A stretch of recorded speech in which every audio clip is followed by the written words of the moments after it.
You've seen nothing yet, I promise you. Mwah. Happy New Year. Happy New Year. What we're doing is we're bringing in the Jewish New Year. We've all been to the synagogue, we've all thrown away our sins, and now we're going to eat. Baruch atah Adonai Eloheinu melech haolam asher kadishanu.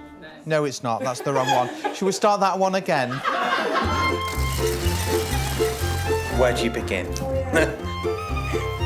There's 40,000 Jews in Manchester. I don't know how I'd sum it up, because every one of us are different. Jewish people seem to have quite a lot of sex because religious Jewish people don't have televisions, so they've got to keep warm at night. Do you have a sheet with a hole in it? No. Normally the happy moments are having children, bar mitzvahs, circumcisions, weddings. How cute is that? Married. Jewish weddings depends on the pocket. I was born Jewish, I will always be Jewish, I'll bring my children up Jewish. Do I want to be religious? No, I don't want to be religious. I was brought up in a religious household. That's my way of life, I don't know any different. With a life focused on family and festivals, Manchester's Jewish community is a kaleidoscope of tradition, religion, and extravagance, and not all of it strictly kosher.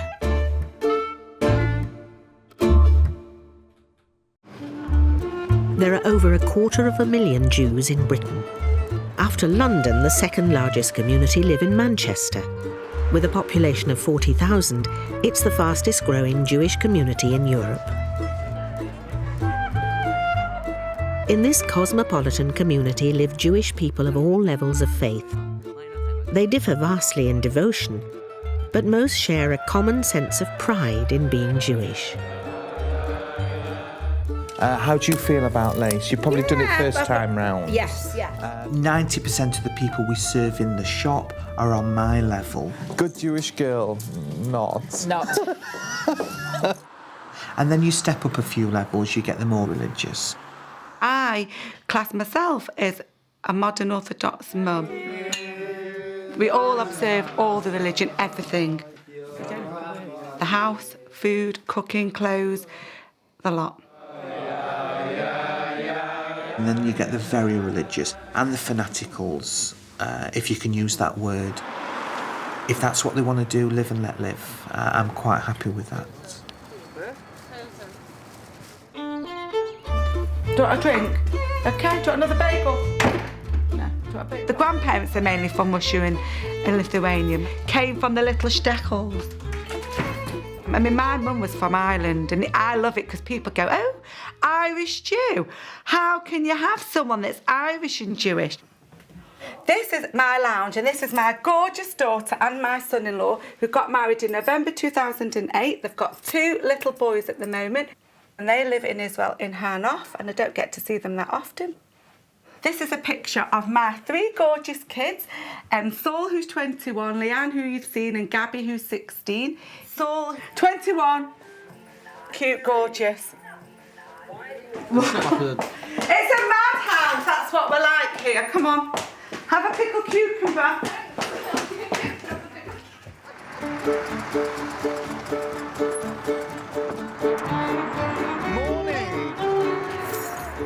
I'm not a religious person. I'm more a traditionalist.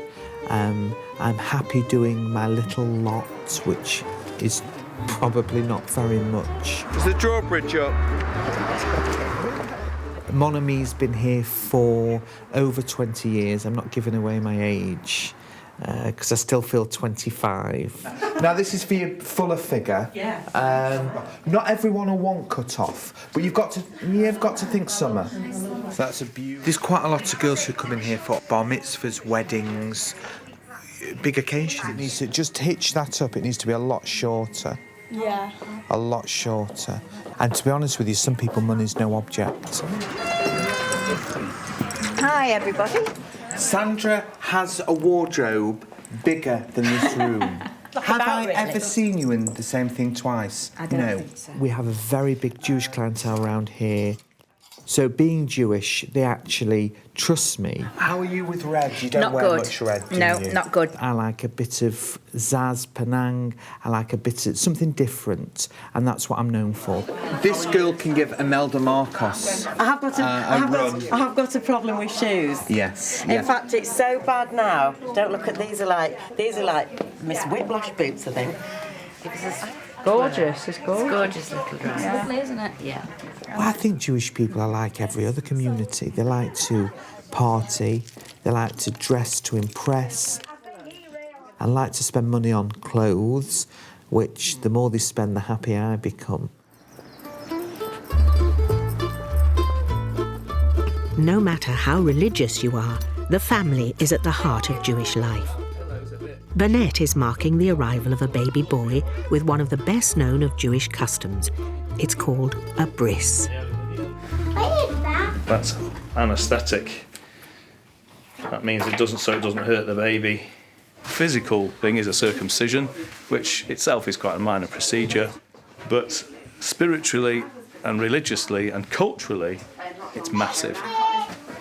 A ceremony which really seals the Jewish people with God. It's mainly for the men. The women, poor women, don't really get involved, other than the people that are involved with it.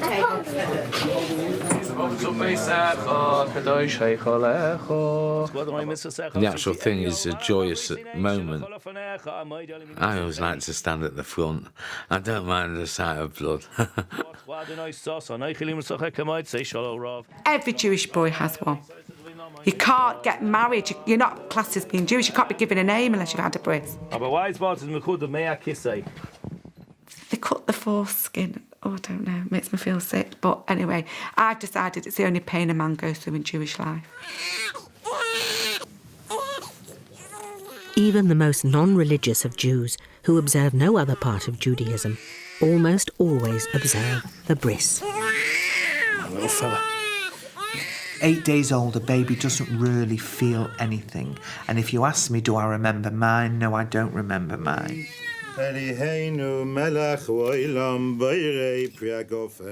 When I had my first, I was absolutely hysterical. But by the second, you knew that once you heard the scream, the baby's been brised, and that's it. You've got a nice Jewish little baby boy. Right here, because I was out What's the baby called? Aaron Schmull. Oh, Aaron Schmull. Oh, little Schmully. Cute name. Only Mazel. Thank you. Little Shmuley was named after his great-grandfather, a Holocaust survivor. For many Jews, the past is another country. Jack Eisenberg was born in Poland in 1928. We're from all over Europe, the Baltic things, Russia, Lithuania, and that's most of the Jews. It costed me a lot to be a Jew, yeah. I've got pictures of my father and my mother. My father was called Isaac, and my mother was called Debbie. This is the flag, an original from a Hitler use, which a British soldier took, which is an army after the war. And when I was in the hospital, he brought it to me, he said, "You have it." And you know, when you saw this flag 70 years ago, you trembled. You trembled. This was my number. I hadn't got a tattoo, but that was my number on the slave laborer's uniform. Jew, 18th of January 1945. Oh, Buchenwald, I shall never forget you. We had to sing this, because you are my fate, and how wonderful freedom is, oh Buchenwald. That's what made us sing. Here you want to take a picture of the bathrooms.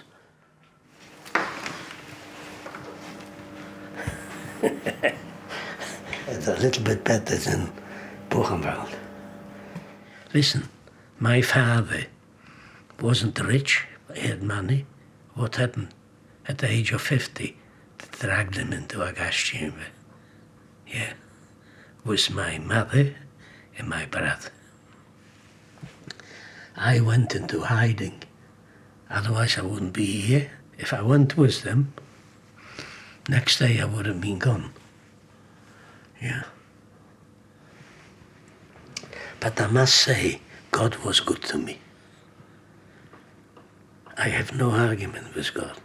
I'm not asking him why was I in the camps. He made that up to me. He did. I can tell you. From Mount Sinai to Salford, the Torah scroll is at the very heart of Judaism. It contains the early history of the Jews, from the creation of the world to the death of Moses. This is a very, very special morning today for the Brody family. They are finishing writing a Sefer Torah, a fabulous event to be able to do. It is a real men event. But that's a lot of Jewish religion things. Today is a rare treat. A handful of men have the privilege of writing the last few Hebrew letters to finish off the scroll. Most of the middle of the aleph has been filled in, so you've got 3 boxes. Well, if they make a mistake, we cross that bridge when we come to it, and obviously sometimes I have to make repairs. It can take a year for a scribe to write a scroll. Anthony Brodie was lucky. He won this one with a £100 raffle ticket. That's it, you've done. £100, that's all. Good value. Considering a Sefer Torah actually costs probably about £23,000. Sefer Torah. I would love to be able to do one in the honour of my parents, but it's just unaffordable.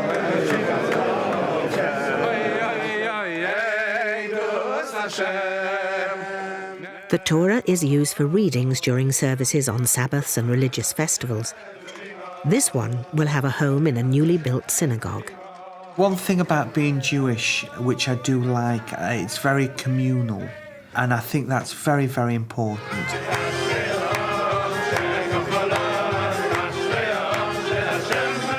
The ultra-Orthodox tend to live in the Salford area, Broughton Park, but the whole of North Manchester is quite a religious community. If you're religious, you'll stick together where there's a shul and there's a community, and it's a sense of security, I think. The Torah lays down Jewish laws to live by. The rules of keeping a kosher home even state what Bernette should and shouldn't eat. Hi! Definitely we can't eat pig. We definitely can't eat gelatine. We definitely can't eat non-kosher meat at all. Kosher, you want to eat kosher. But some of the people, religious, will not mix with people, a neighbour who doesn't eat kosher. Do you understand? Yeah. Whether you're kosher or not, everything stops here on Friday afternoon for the Sabbath, the Jewish holy day. On Saturday, we call it a Shabbos. That's our day of rest. And we do absolutely nothing as regards to work. So all the preparations are done on the Friday. Jewish law means we're not allowed to film on the Sabbath. So Bernette is cooking her typical Friday night meal on a Thursday. I've made the fish, I've made the soup, I've made the chicken, I've made the meat, I've made the cockles, I've made the desserts, I've made the lot. There's the Torah law. You should keep 6 days, you shall work, and on the 7th you shall rest. Yum. Let me just check my soup. Jewish penicillin. There's certain Torah laws that have been laid down what you're not allowed to do. It's not permissible to flick a light, to light a light, make it strike a match, nothing. So you can't watch television, you can't put anything electrical on. Not allowed to tear on Sabbath, so I'd normally cut it ready in advance. I don't have any toilet paper that's on a roll. Then I've just got loose tissue so we don't have to tear. We're not allowed to tear. My Sabbath kettle, don't boil a kettle at all. We don't switch on or off, it's on. We're not allowed to use any hot water like that, so what I have to do is wait till after Sabbath to wash up. So all my dishes are all stacked up on the side. That annoys me, actually. If I forget to put the kettle on and we have no hot water, then we have to bring in a non-Jewish person into the house who doesn't have a clue what I'm talking about, because we're not allowed to ask them to put the water on. And you've got to say, well, I can't make myself one, but I'd really like one. And you could go through this for 2 hours before the cutting on that you can't switch the time switch on. If I don't do that, then we can't have any food because the light will go on and off on the fridge.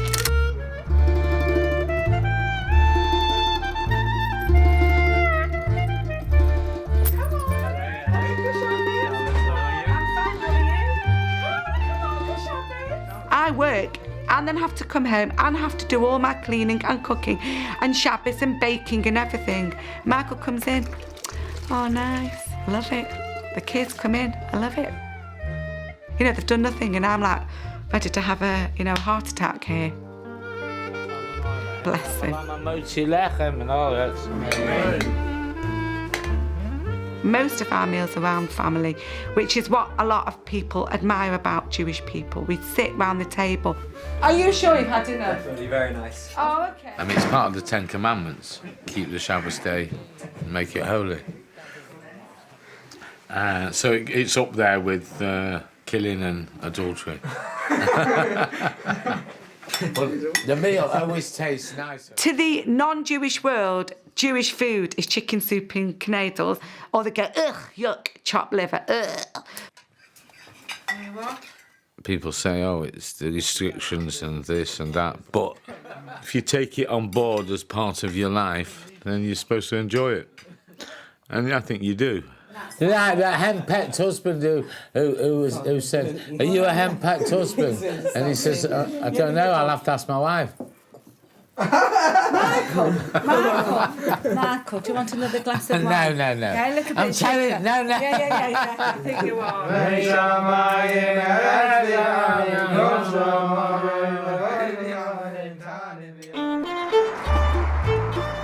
Not everyone observes the Sabbath rules. For Joel, Saturday is just another day of work. We're open 7 days a week, so we can satisfy most customers. If I was a religious Jewish person, I shouldn't really be open on a Saturday, but I am, and I'm not religious. Did you say you want a little bit off this? Which little bit should I cut? Your clothes are far too big for me. I'm very small. I wish. Jewish community style is size 0, skinny legs, or size 16, and it hides a multitude of sins, which being Jewish and eating a lot, you need to do. It doesn't suit. We are not Orthodox, we don't stick to every single rule, we'll drive on a Saturday. A few shipping vests. We do things to keep traditional family values rather than sticking to every rule in the book. That's being honest. She went on a date last night, and in 2 hours he bought you one drink. I'd have binned him straight away. What was it, a yard of ale? 20 Oh, that's the Jewish dating agency. I mean, pleasing. A bulge in the wallet department. Oh, that would be very helpful. Well, do you know what? Should we put a wanted in the window? Oh, God. Yeah. No. Trying to be fashionable and strictly kosher can be a challenge for religious women. Weekdays are their opportunity to shop. What would you say has been our top-selling coat to the Orthodox? They like a longer coat, don't they? They've got the hoods, so when they're walking to the synagogue, obviously you're not allowed to carry on a Sabbath. So there's no handbags, there's nothing, you can't carry umbrellas. So when it rains, you put the hood up. Is that too provocative? Not so into the leopard print. Okay. Too much. But that's young. Yeah, it's trendy. The Orthodox don't shop on a Saturday for obvious reasons, but Sunday morning, as we open the doors, there's quite a lot of Orthodox. I'd consider myself quite religious. Like to make sure that my clothes are like below my elbows, my my collarbones covered, and my skirts are below my knee. Everything I'm showing you is black. My whole wardrobe is black.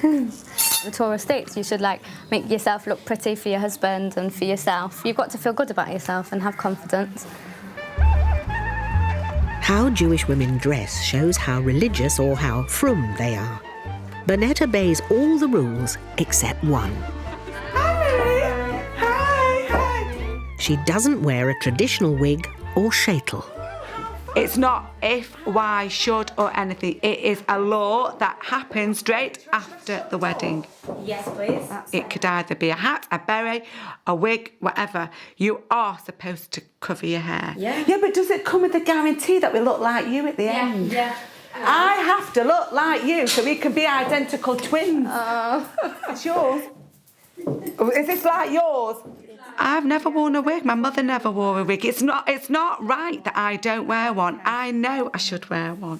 So you have to schlep everything underneath. Yeah. You have none of your own hair showing. Everything's changed. People have moved to the right. You don't need to have any. Young girls today that would never have done years and years ago wore a wig. Now they all do. It's automatic. Oh! Mary, no. Bernette looks horrific. It does feel fab. Hey, now. I look about 76. Oh my goodness. Wonder what Michael will think if I came home. I'm going home. Hi, Michael. As I would say, what would I say? Nishgefidl. I'm sorry, I'm young. With a smaller flower. Yeah. I class myself as a modern Orthodox mum, but somebody else that's more religious than me might think, oh, well, she doesn't wear a wig, so she can't be that religious. If dress code denotes devotion, there are none more religious than the rapidly growing Haredi community. They're having 7, 8, 9, 10 kids. Doesn't take rocket science to know that they're growing faster than anyone else. They've got their own schools and they have their own shawls and they have... Where I lived growing up is where that area is now. You would never really find a family like mine now. It's different. This reminds me, Poland, before the war. Lodz had 250,000 Jews before the war. Mainly 90% religious. The strictly Orthodox keep to themselves, even within the Jewish community. The men are distinctive in their black clothes with untrimmed beards and long sideburns called payas. Right, they're quite long at the moment, so Yeah, I'll take about an inch off That's because they fine. spring up, okay? Yeah. Now, some can have it all cut round and look a normal haircut, but it mustn't go below number 2. And then a lot of it is custom. Some have very, very long ones that are wrapped round and thing. Some have, short ones. Yeah, that looks beautiful. Excellent. There you go. Has to clear the neck. Yeah. Everything done. Perfect. Brilliant. It's in the Bible that you mustn't cut below a number 2 on the pair. So they are wrong. It's biblical. It also then becomes cultural because different people do it different ways. It's just a good Orthodox Jewish haircut. Yeah. The reality is, before I came here for 34 years, I never mixed with Jewish people, never mixed with my own kind or anything like that, which is a long story. Basically, through my brother being killed in the Yom Kippur War in 1973, I moved totally away from religion. Didn't want to know, didn't bother. And the fact is, it's fate-led, Hashem, the Lord, has directed me here for whatever reason. That's the way I see it.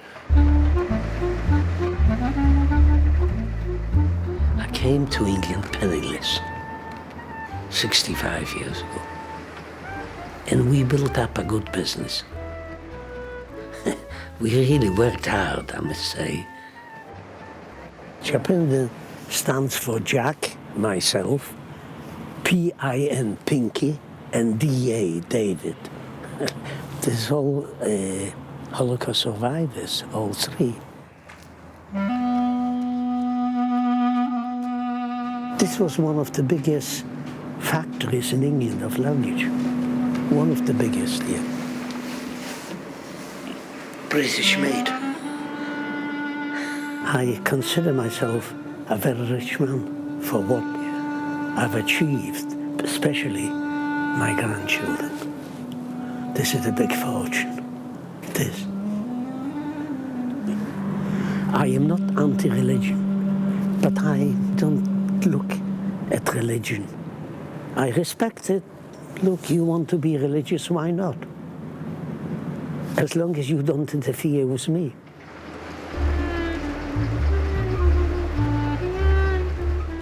To me, being a Jew, it is special. They care for one thing, for the family.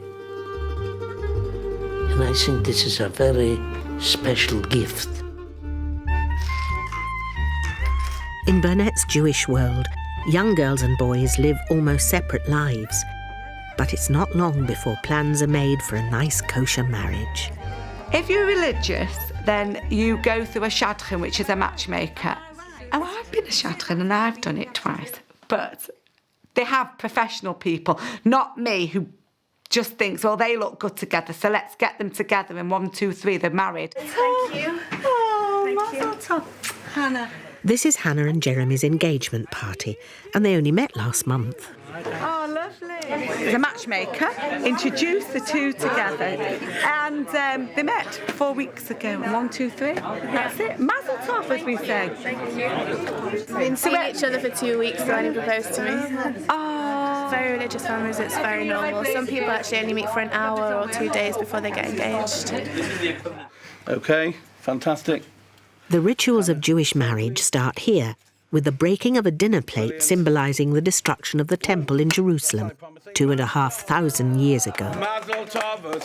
Those marriages do survive.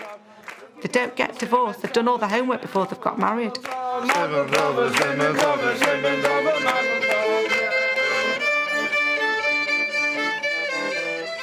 Me and Michael met at a party, so that was no shadchan to start with.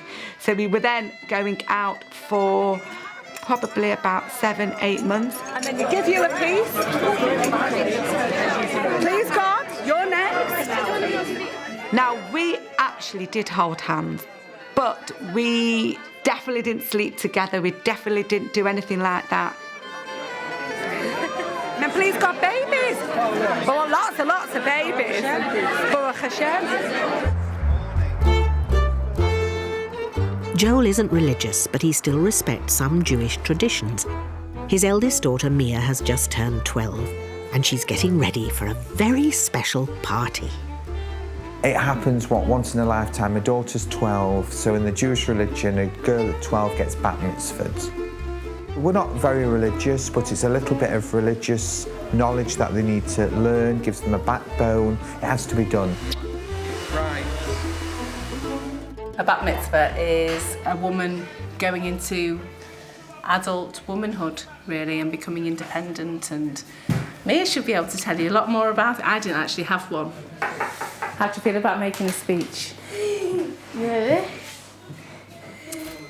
She does classes every Sunday morning to learn how to be a good Jewish woman.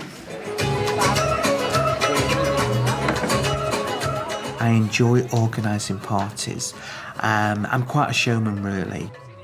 And I thought, let's do something different.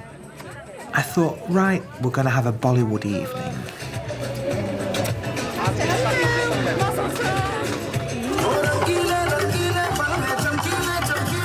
It's a Bollywood-themed bat mitzvah party, complete with kosher catering. Fucking hell. We've not ordered food from the kosher food. Well, you better go and do it. The problem is, there's some kosher meals that we've got to tell them to deliver them. A special kosher meal for very, very religious people, and it can't be touched. So I've now got to ring them and tell them it will be here. It needs to be here within half an hour. And I've lost my speech.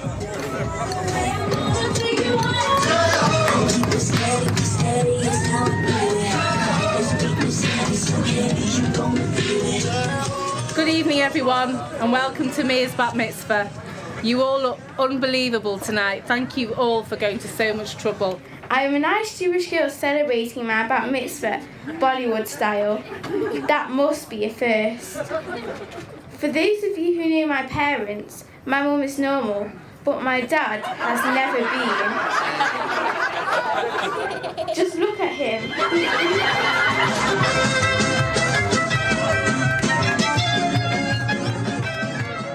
My children are probably as religious as I am because that's the way they've been brought up. And I would like my children to marry within the religion, as most people would. Ladies and gentlemen, please, if you can be quiet, this is your host here tonight. He is here.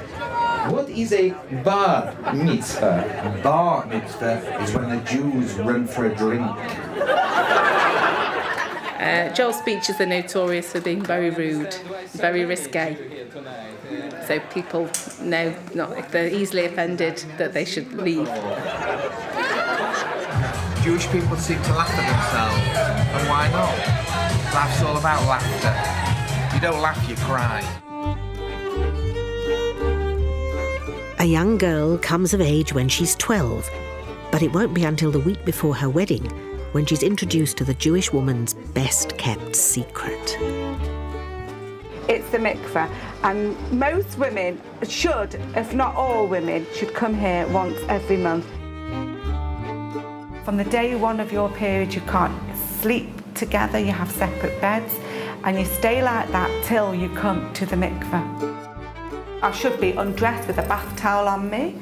I would then walk down the steps completely into the water and immerse myself 3 times. It's like you're born like a baby with nothing on at all. And then you're excited to be with your husband then that night because you've not been with him for 2 weeks. 2 weeks at least. Well, it's like renewing your marriage every month. Yeah, that's what happened. Jewish people seem to have quite a lot of sex because religious Jewish people don't have televisions. When I was growing up, there was the funny old story about having sex through a sheet. Do you have a sheet with a hole in it? No. And I expected to see sheets hanging on washing lines with holes cut in them.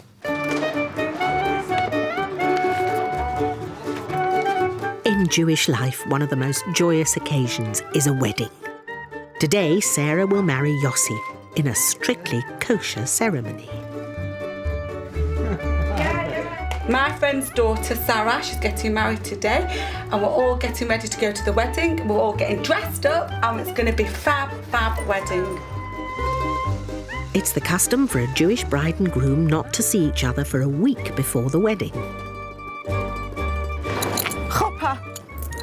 This is where the chassan and kala bride and bridegroom are going to be in about an hour from now.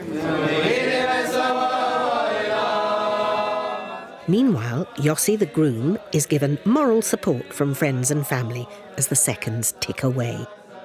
The ceremony starts with the signing of the Jewish marriage contract, and Yossi signals with his hanky that he's happy to go ahead.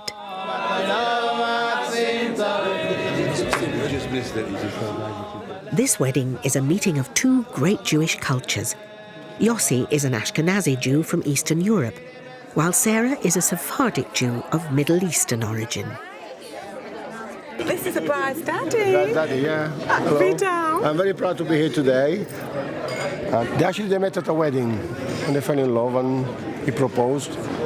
I accepted. And the only thing I expect from him is to change from Manchester United to be a City fan. The Achos is going to come now and put the veil all over her. Can't wait!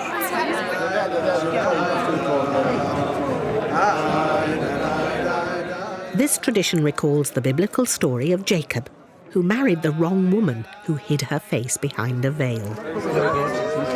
Is that the right one? Good. No, it's not.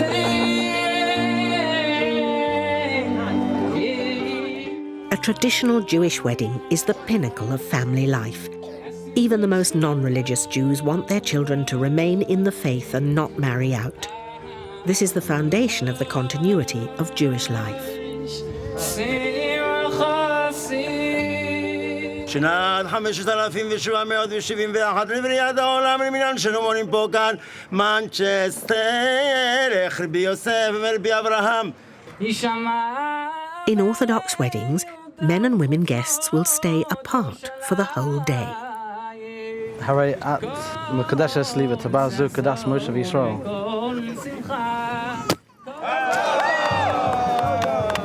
Once the glass is smashed, then it's Sarah and Yossi Schwartz. How cute is that?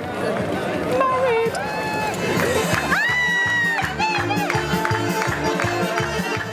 Just like at the engagement party, the smashing of the glass is a reminder of the destruction of the temple and the spiritual destiny of the Jewish people. Now that Sarah and Yossi are married, this is the first time they can touch each other. It doesn't matter whether it's an engagement or anything, a boy can't touch a girl until after the wedding. Mr. and Mrs. Schwartz. Jewish people make a big hoo-ha about weddings, and you don't actually need the big kerfuffle that they make, but they do. The traditional curtain separating men from women does little to dampen the enthusiasm of the partygoers.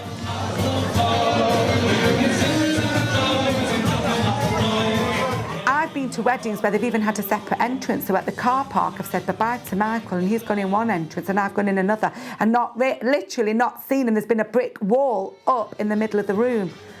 And I wouldn't mind, but the men's dancing is far better than the women's dancing any day.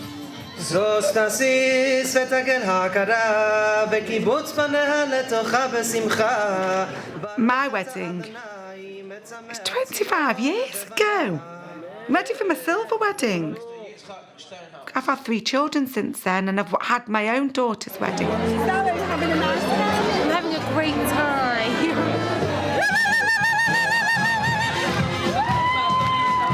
My father and mother were married 61 years. They probably had about 10 years happiness.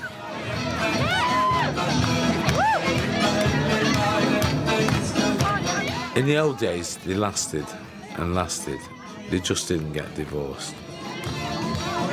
Yeah, I've got to go now, but I'm leaving you to him because he's dancing the night away. I've got 2 gorgeous boys. Hopefully both of them will marry nice, from Jewish girls. But she's got to be very special for my boys. Not letting anyone have my boys. They're very special.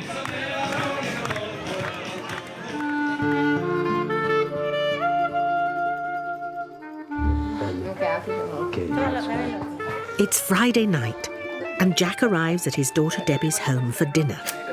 It's a very special occasion.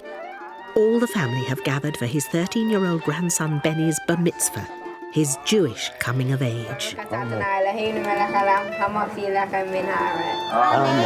Baruch atah Adonai Eloheinu melech haolam, borei pri hagafen. Amen. Amen. Friday night meal is special. In Poland, I'm talking. The population was poor. They saved all week for the Friday night meal. A little bit of chicken, goose. And they sat at this table. I get sad. I get sad for what they've done. So busy running Bernette. to Sophie, and I can't stay too long, so I chicken biltong. I came to England in 1945. But in 1966, I meet up with Rona. Can I give you something? Yes. When I seen her first time, I knew this is my wife. Jack and Rona now have 2 children and 3 grandchildren. Jack couldn't have a bar mitzvah at 13 because he was living under Nazi occupation in Poland. Now, 70 years on, his only grandson is about to do what Jack was forbidden to do.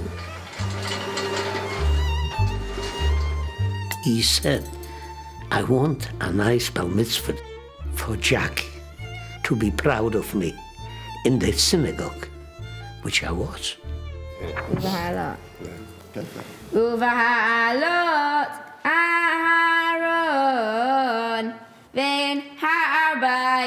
And he did it perfect. He's an intelligent boy. He's very loving. He's better looking than me, but that doesn't matter.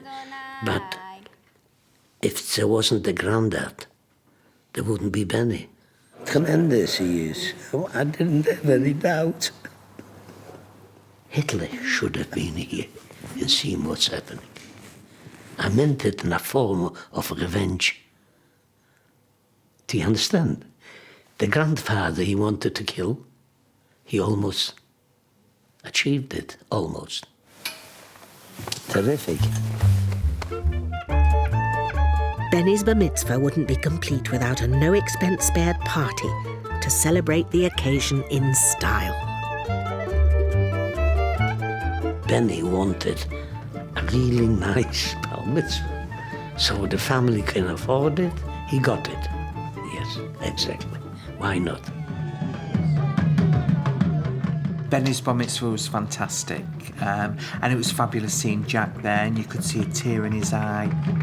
He sat there watching his grandson. I mean, what really was going through his mind?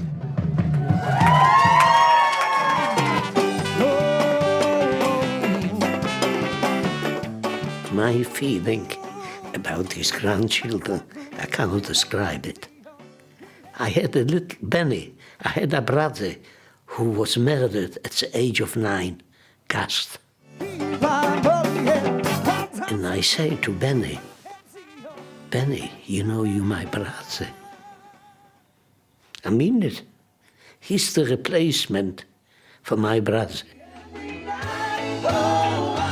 Jack's story is a living reminder of the deliverance that has been a part of Jewish culture for thousands of years. The annual festival of Purim also celebrates deliverance, the story of Queen Esther saving exiled Jews in Persia from extermination in biblical times. It's one of the most joyous festivals in the Jewish calendar.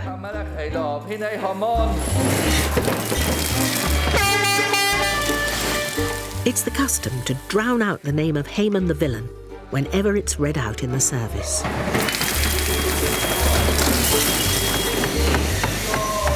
This is what you do all day. You get, you receive, you get, you receive. Thank you very much. Thank you very much. Hello! Thousands and thousands and thousands of pounds are raised today for all needing different things.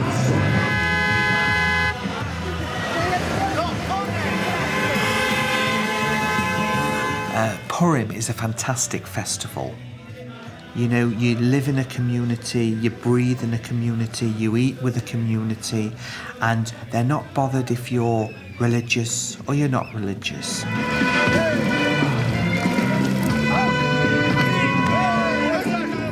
You see people getting drunk, which is the only time that we actually are commanded to get drunk in law.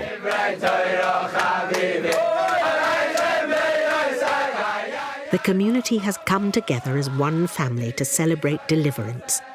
The Purim spirit is at its most energetic here in the very heart of the ultra-Orthodox community. A normally reserved people revel in the joy of Judaism.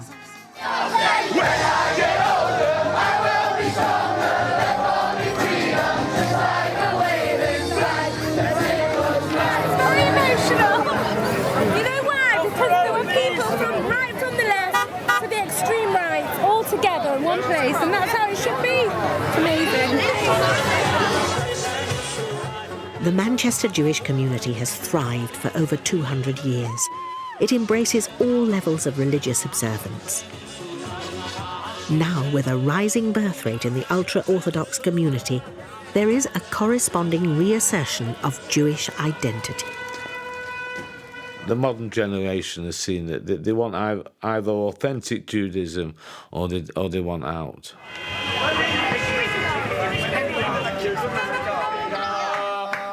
Everybody's going a bit more religious because of the schoolings and the children. And the children are teaching the mothers and fathers what to do. People say, we all live in ghettos, we're all very insular, we all don't like any intrusion from the outside world. But the outside world hasn't been very kind to us over the years. Manchester's a city I've lived the last 60 years. I've seen two worlds. I've been in hell in the last 60 years, in paradise.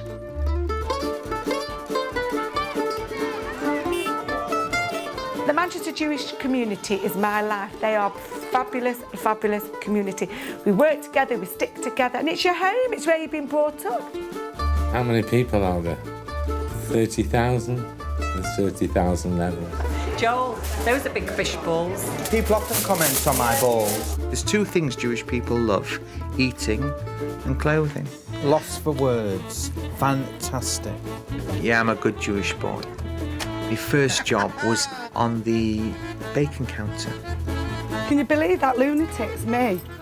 I'm a modern Orthodox mum of 3.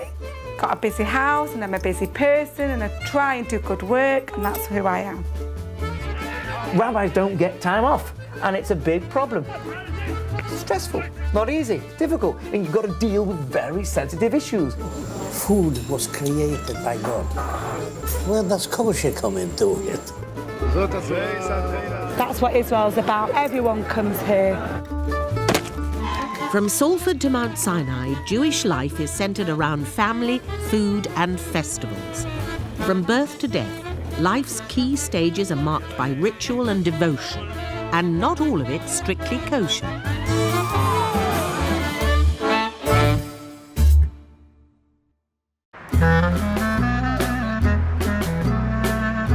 Jewish traders settled in Manchester over 200 years ago.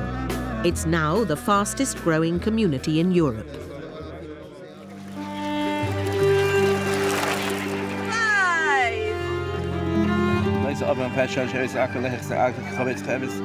We're leading up to the festival of Yom Kippur, the Day of Atonement. It's when Jews symbolically throw away their sins and fast for 25 hours. Even Jews who don't observe any other festivals will refrain from work.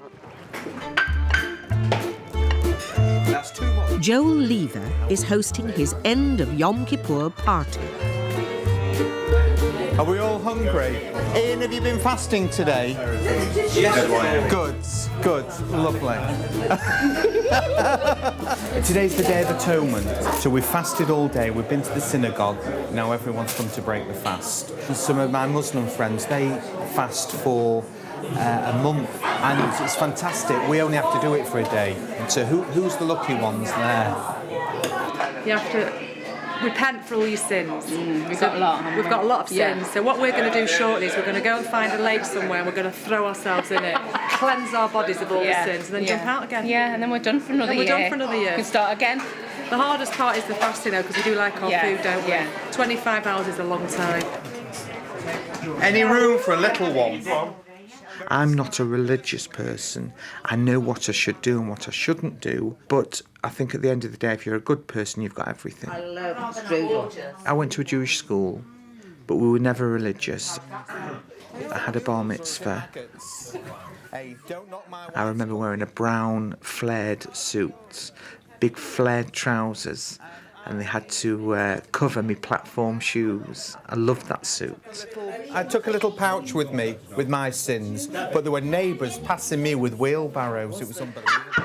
Religion is a faith, and I've been born into that faith.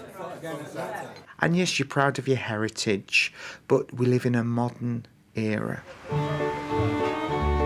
With over 30 holidays a year, only the most religious Jews fully observe them all.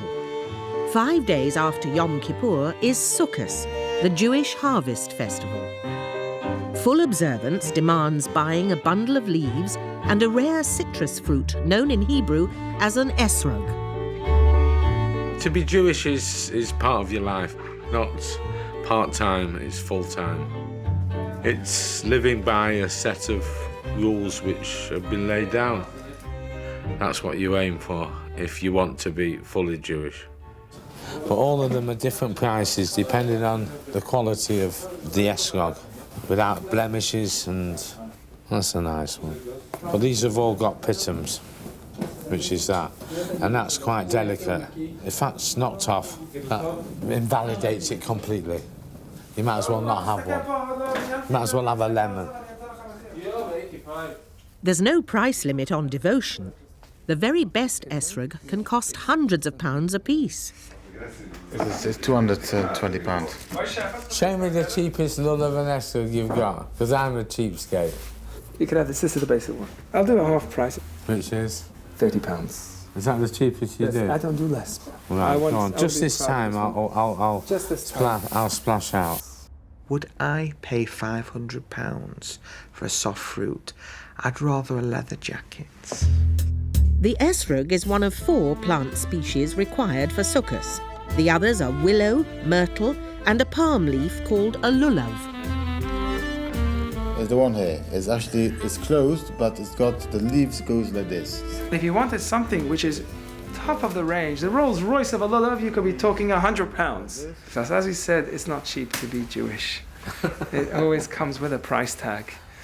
Anyhow, so that is the ultimate test of faith, I think, to see how much you're really going to be willing to part with. What's your cheapest? Right. Are you looking for one for yourself? Yeah. Look at that. Beautifully closed. Each and every single leaf over there, they're all fantastically closed. You've got yourself a lovely lulav. Okay. Please, don't hit anyone hard with this. This costs 60p from Tesco's. And this, as we've just seen, costs anything from £25 to £300. That's what they call Jewish inflation. Sukkah serves as a reminder of the 40 years the Jews wandered the desert after leaving Egypt in biblical times. The more religious choose to spend 8 days under the stars in a flimsy hut. My girls at work say to me, are you sitting in a shed? But like, when I'm sitting in a shed, they mean sukkahs. What? I said, yeah, we eat outside in our shed for a week. We open a roof, we put all fancy chains on it, and they think we are absolutely mad. But we do, and the boys sleep in it. My boys sleep in it. Our little sukkah. It's not part of the house, we have it outside. Much better to be in my sukkah than watching X Factor.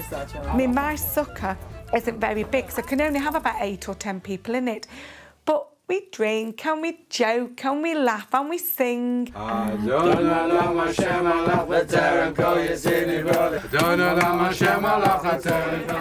a very busy person, and I'm probably the exception to most Orthodox Jewish women, because a lot of them just do stay at home and make a challah and, you know, go to neshama people. I don't. I have to do everything.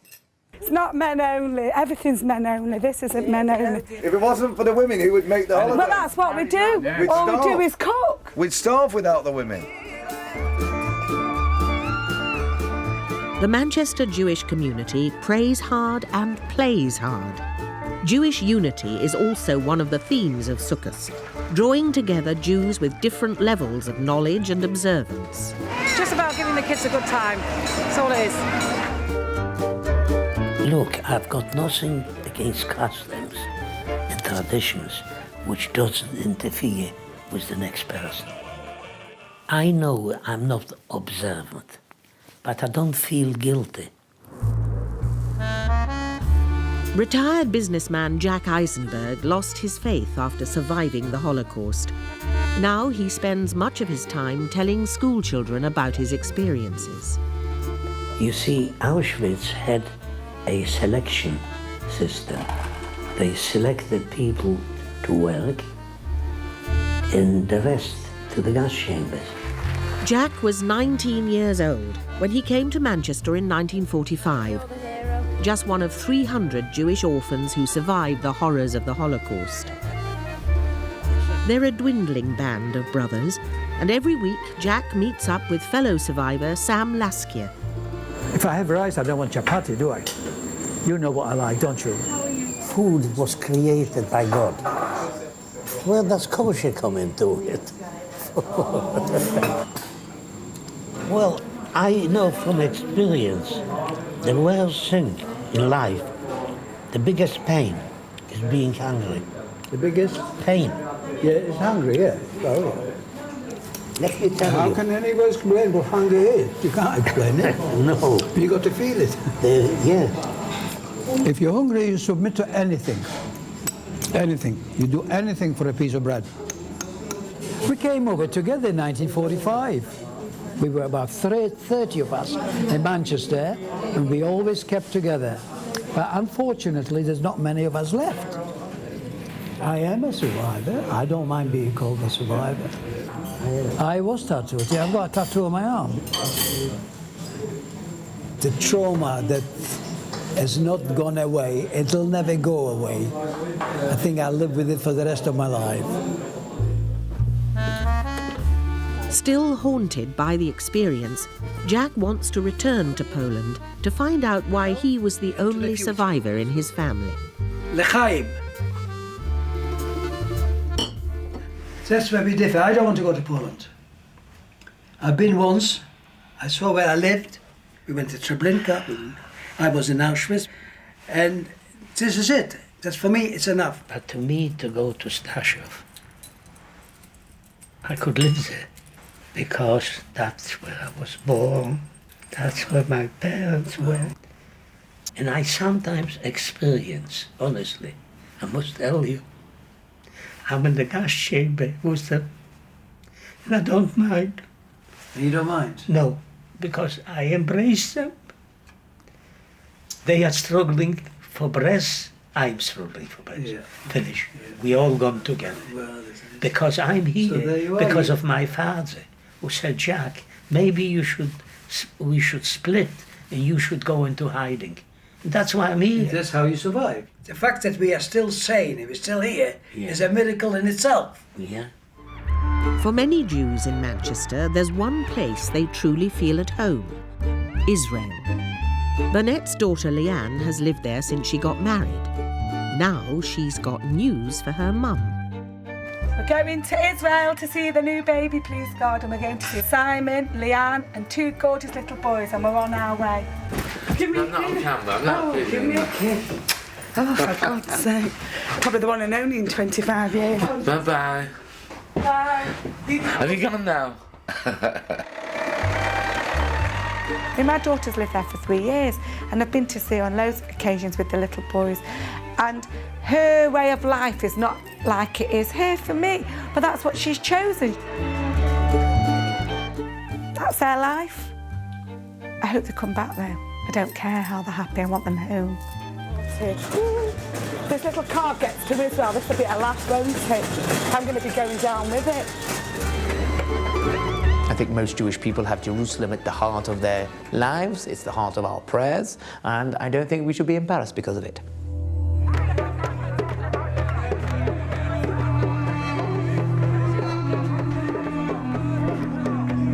Israel's our country. It's where we can feel at home in. We haven't got a problem with the food. You're with a fellow Jew, and that's how it is. It's much easier to be there. A lot of the commandments are only appertaining to the land of Israel. So living outside Israel, you're not a fulfilled Jew. To me, it's a holiday place, it's fun, it's very, very modern. Clubs, restaurants, it's a young country, and it's a fantastic place to holiday. But it's no holiday for Bernette. She's come to Israel to help her daughter's family. They live in one of the most Orthodox areas of Jerusalem. This is Hanoch, very, very, very religious area. Nobody has a television, no one has a video, so you won't see my daughter or the grandchildren on this programme. They actually live up there on the 3rd floor in an apartment. Really, really nice. This is my usual trip here when I'm with my daughter. Shopping, cooking, helping her, making chicken soup. You can't be without Bernette's mummy's chicken soup. New baby nappies. Everything's kosher in the supermarket. It's a lot easier. I don't have to check. I just buy it. Most people now are moving more to the right, where they are becoming much more religious. My daughter and son-in-law, to other people that are like my friends at home, would say she's more Orthodox than me. She wears her hair covered, I don't. And he learns in the yeshiva. My husband doesn't, he works. So cute.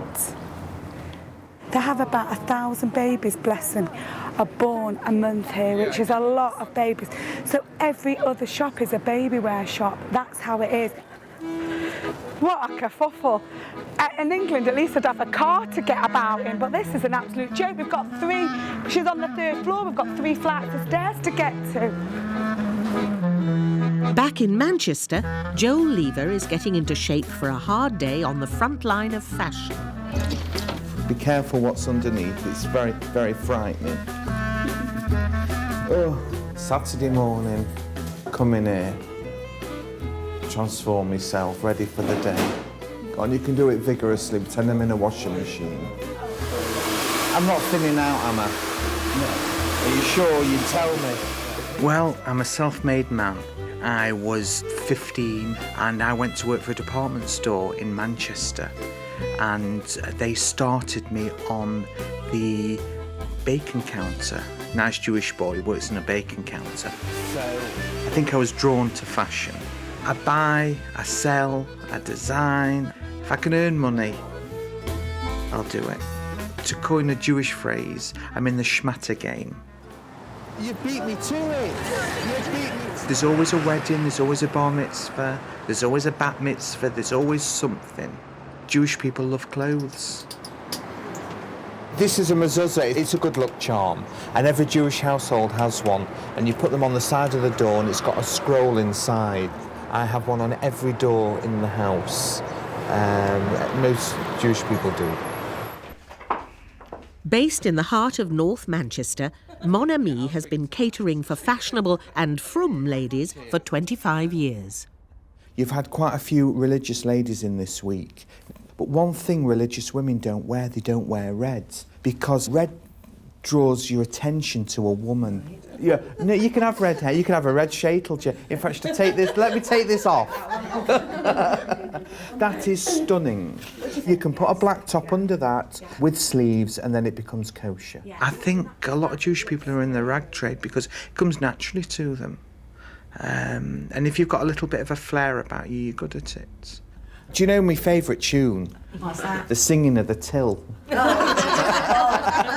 Why did I not know? How does it go? Do we know that tune? Ka-ching. Ka-ching. Ka-ching. Ka-ching. Ka-ching. Ka-ching.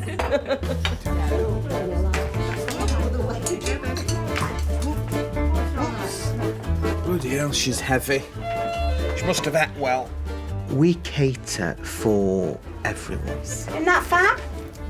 We start from birth right through until exit time. I don't do shrouds, but I do everything else. How do I look? I've always been a businessman. I was about 8 or 9, and there was a lady who lived across the road from us, and she used to sunbathe in the back garden. Of course, she was topless, and so I charged the other kids in the street a penny, and I helped them onto the garage roof, and we all used to peer over. This is my Irish mother. And that is my Jewish son that I've known for a long time. So how long have you been with us? Oh, I've known you 28 years. She's a marvellous sales girl. People come here to see you. You're like a monument. That is awful. No, well, you are. People come here. You get presents bought for you. Yes, I do, of course. You get presents. Yes. They come in to see how you are. And when they come in to see how you are, they spend money. They spend money. And Joel loves the sound of that too. Most of my girls now are late 50s, early 60s, and they come to work because they enjoy it. The customers love them, and we work as a big family. The Jewish race has been going thousands of years. And yes, you're proud of your heritage, but we live in a modern era. And what they used to do in the desert 5,000 years ago, they did because they knew no difference. Joel's shop has always traded 7 days a week. But now he's started to get angry letters from the religious community about opening on the Sabbath. There are many Shomer Shabbat people either unaware that your clothing store is Jewish owned. They would feel sick and disgusted knowing that they are supporting a store which is open on the Shabbos. I believe in live and let live. And I get infuriated because what they try and do is they try and turn me into being more religious. I don't want to be more religious. Right, what are we doing? What do we do? Well, the more religious people observe Shabbos by totally downing tools. Some people don't turn a light on, they don't drive, they don't do anything that is mechanical. Yeah, everything's straight. What about the payers? You leaving them a bit longer? No. No? Cut them. Cut them just to the bone? Yeah. Okay. I don't work on a Sabbath now. Used to be, I never observed it at all, and I used to work on Sabbath. And maybe it's influence of me working down in this area and being amongst Jewish people. You've been friends with people for 25, 30 years. Now obviously they're non-Jewish, they're Christian, this, that, the other, and then they invite you around and say, hey Clive, we're having a meal or we're having this. And then the other you say, I'm sorry, I can't come to your house anymore. What do you mean? Why? Because I'm suddenly gone religious, I'm suddenly eating kosher food and whatever like that. Oh, right. That to me is a no-no. You know, you can't do that to people. Okay, young man? Very good. I know about Shabbos because I was brought up till the age of 13 in a religious atmosphere. Family, religion, that was the life. Jack Eisenberg's life changed with the outbreak of the Second World War. He lost his family in the Holocaust, but he survived to make a life in Britain. Now he's going back to visit his past. We are going to Poland, Staszów, the town I was born. Because don't forget, I am the only survivor of the small family, of the four of us. I can ask myself the question, why me? Why not the others?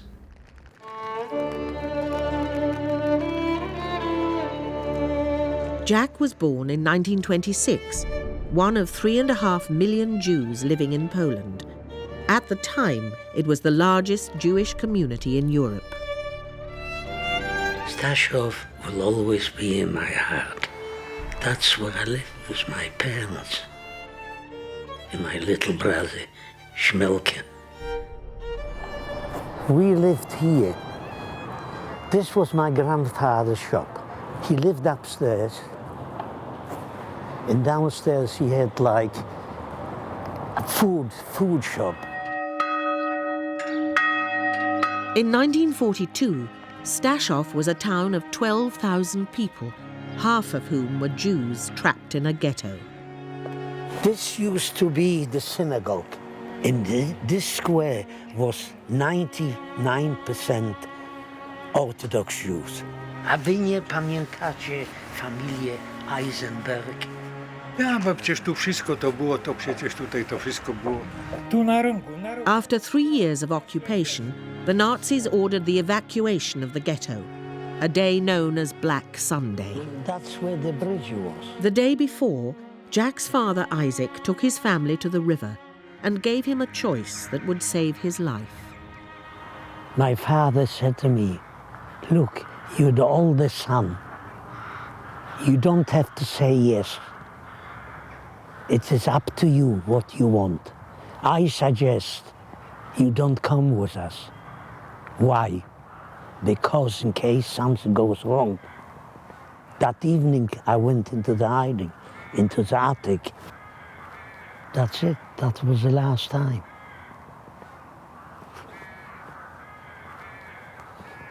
Makes you sick. Yeah. The following day, his family were among 7,000 Jews sent to Belzec extermination camp. out of the train, undressed, and straight to the gas chamber. Yeah. And I tell you, that's what happened to my family. There are no Jews left in Stashov today. Jack, one of a handful of survivors from the town, has never forgotten the family he left behind, especially his little brother, Shmelke. He was 9 years old. Gassed.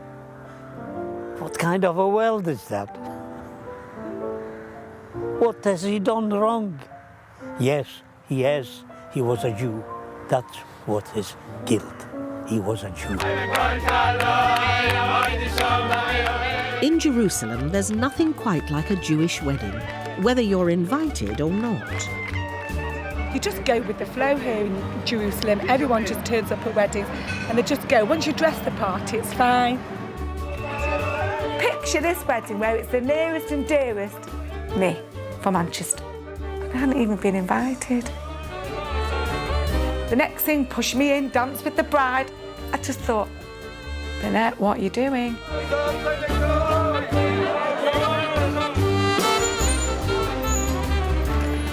Bernette's Manchester has a handful of kosher shops. In Jerusalem, there are whole districts. Many are settled by ultra-Orthodox Jews from Eastern Europe, but there's always a few friends from home here as well. From Manchester, my friend's daughter from Manchester, Talia. My upbringing was very religious. My mum never wore a shaitel, but it wasn't like it is today. First of all, you have to be quiet, not. You have to wear a shaitel, don't. And that sort of thing. So you have to fit into this sort of little box. If you don't cover your hair with a wig, you can look quite cute and trendy with a scarf. Oh my God. You have to have a nice face to do this, don't you? You have to look nice. Oh, I can't wear that. Oh, I look like I'm frying fish or something. I look like I'm making chicken soup. Oh no! Talia, what about the ones that go like that? Oh! I just love it! Do you like this? Oh? If you live in Manchester, you wouldn't take it off. You'd wear that on your head all the time. Geshem, Geshem, Geshem, Geshem, Anglia.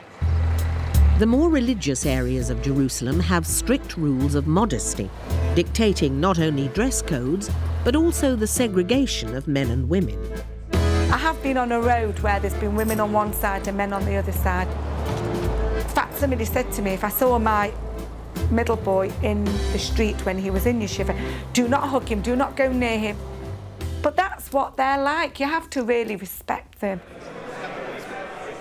Yeshivas are men-only colleges of Jewish learning. Israel has become the place to be for many religious boys from Manchester. Well, a yeshiva is basically a college where you would spend up to 10 hours a day studying mostly the Talmud and areas of Jewish law. And therefore it sets you up for life because you get a good knowledge before you get married, and then you know how to run your own home, bring up your children, supposedly. Thousands and thousands of boys are there all learning. In these white shirts, and it's like a uniform with the black suits and the black hats. This is my Gabby's friends from Manchester. Gabby, they're coming here looking for girls, I think. I've been here since August 29th. I'm in yeshiva here. We start at 7:15. We do have a break in the afternoon for about 2 hours. I couldn't do that. It's a solid day. That's why women don't do things like that. We just make bread. Do you miss Manchester? I miss the friends that are still there, but I love it in Israel. Absolutely love it here. We're slowly losing gorgeous boys. It's going to be just me, myself and I. We'll be back then, don't worry. It's a new thing now. A boy should go into try and do some learning before university. My youngest one's going in July. We're going to start off for 2 years. Could be 6, could be 7. Gabby asked for a souvenir. I could bring him back a potato cooker. I don't want to say I'm going to lose my son, because I won't. But a lot can get into the system and they don't come out. The heads of the fish, you have that on Rosh Hashanah. Ooh.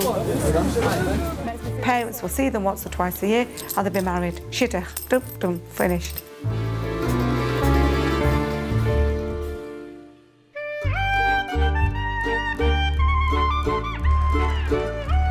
Joel Lever keeps kosher on his regular visit to Manchester's oldest Jewish bakery. I don't think there's any chance of my children wanting to go on a yeshiva or a seminary in Israel because we don't live that sort of life. All right, Mars? Yeah, you're going to make some bread with Emma and Ollie? My children have been brought up in a kosher home and they're taught everything they need to know about Judaism. As they grow older, then it depends what path they want to take.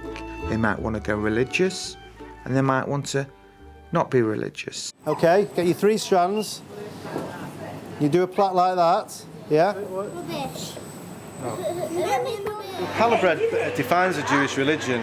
Friday night is nothing without challah bread. I mean, to have a challah on the table is very, very important. Do I like challah? Do I look like I don't eat bread? I love challah, yeah. There we go. Lovely fresh challah. I think that understanding the food that's associated with the Jews is very important, but I think more important is understanding the religion. For the non-Jewish person looking into Jewish life, and it must be really, really confusing for them. And I think for a Jewish person being involved in Jewish culture, I think it's just as confusing. When did you know you wanted to be a master baker? From about 11. Yeah.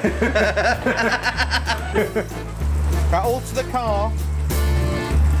Just have a look in the mirror.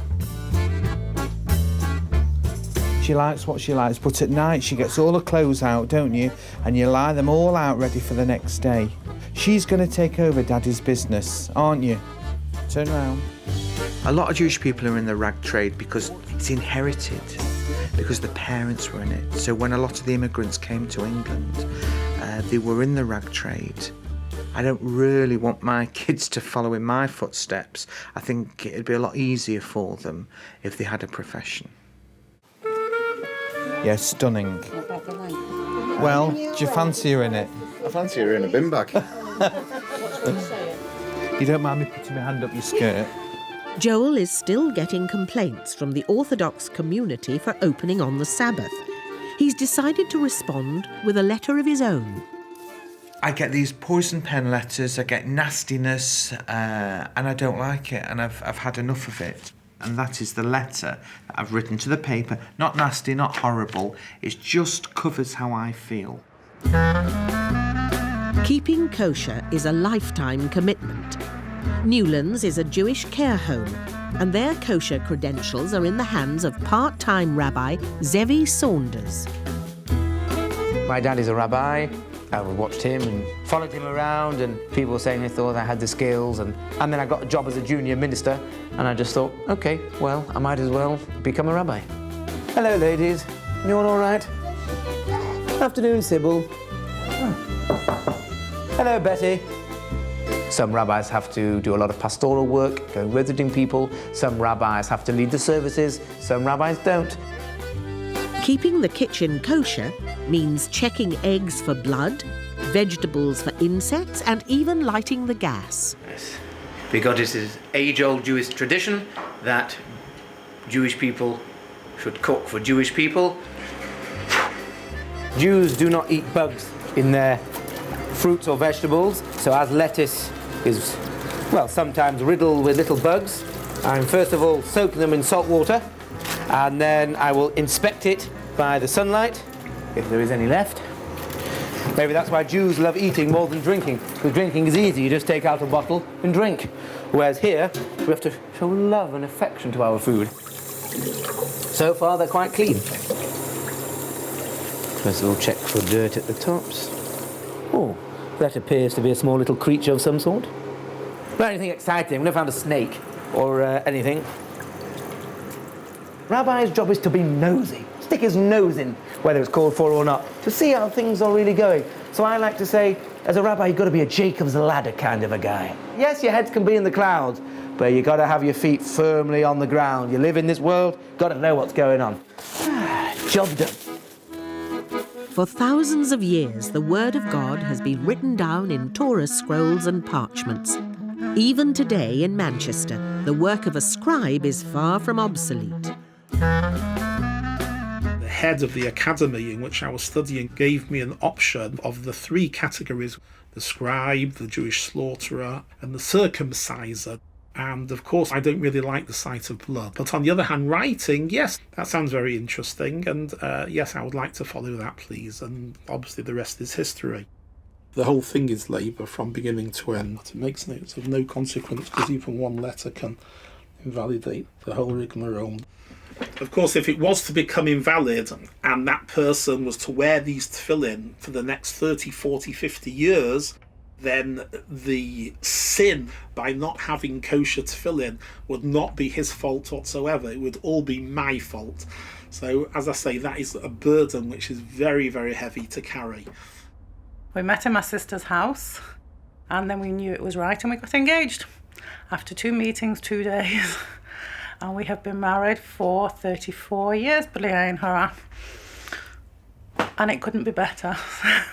After having written for 30 odd years, I'm afraid I would need a long time to calculate how many I'd actually written in that time. But suffice to say, many, many hundreds, if not thousands, of mezuzahs over that period of time. Our youngest son is Zachariah, who's married to Hannah. Our middle son... I would have liked at least one of the children to have become a scribe, but no, none of them was interested. And our oldest son is...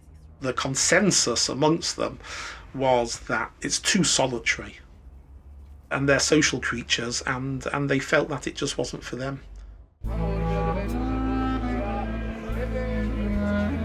It's Monday morning at the Western Wall in Jerusalem. This is the holiest Jewish site in the world. Jewish people worldwide face this wall in their prayers.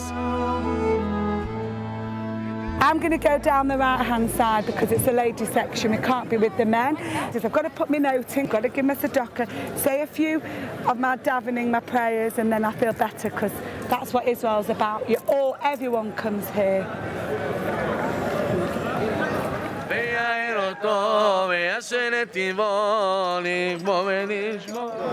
Oh, how fantastic! I've got the bar mitzvah. Look!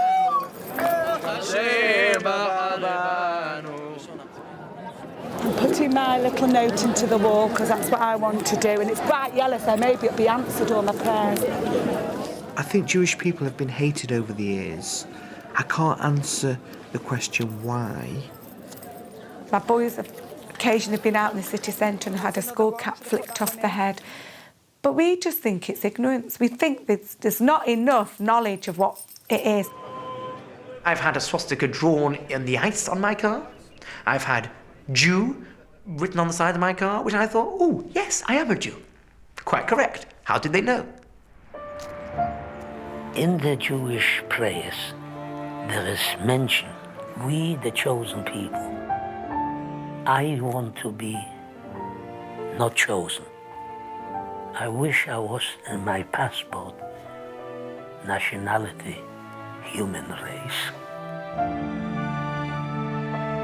In 1942, 16-year-old Jack Eisenberg escaped certain death by hiding. He was discovered after 2 weeks and sent to Kielce in Poland as a slave worker for a German armaments factory called Hassag. To był Hassag. It's behind the building, left. This used to be a Hassag. And that's where I worked for nearly 2 years. You were not classed as a human being. No water, no heating. And if they thought you're not fit to work anymore, so they killed you. The future, if there was a future, I could have been collected again in the last minute, put on a train into an extermination camp. 18-year-old Jack's luck ran out by the winter of 1944, when he was put on a cattle train to Germany. And they pushed it in like sardines. All the people started falling on top of me. And very soon I was covered with bodies. And I had to dig myself up. And then 2 days later, we arrived in Buchenwald.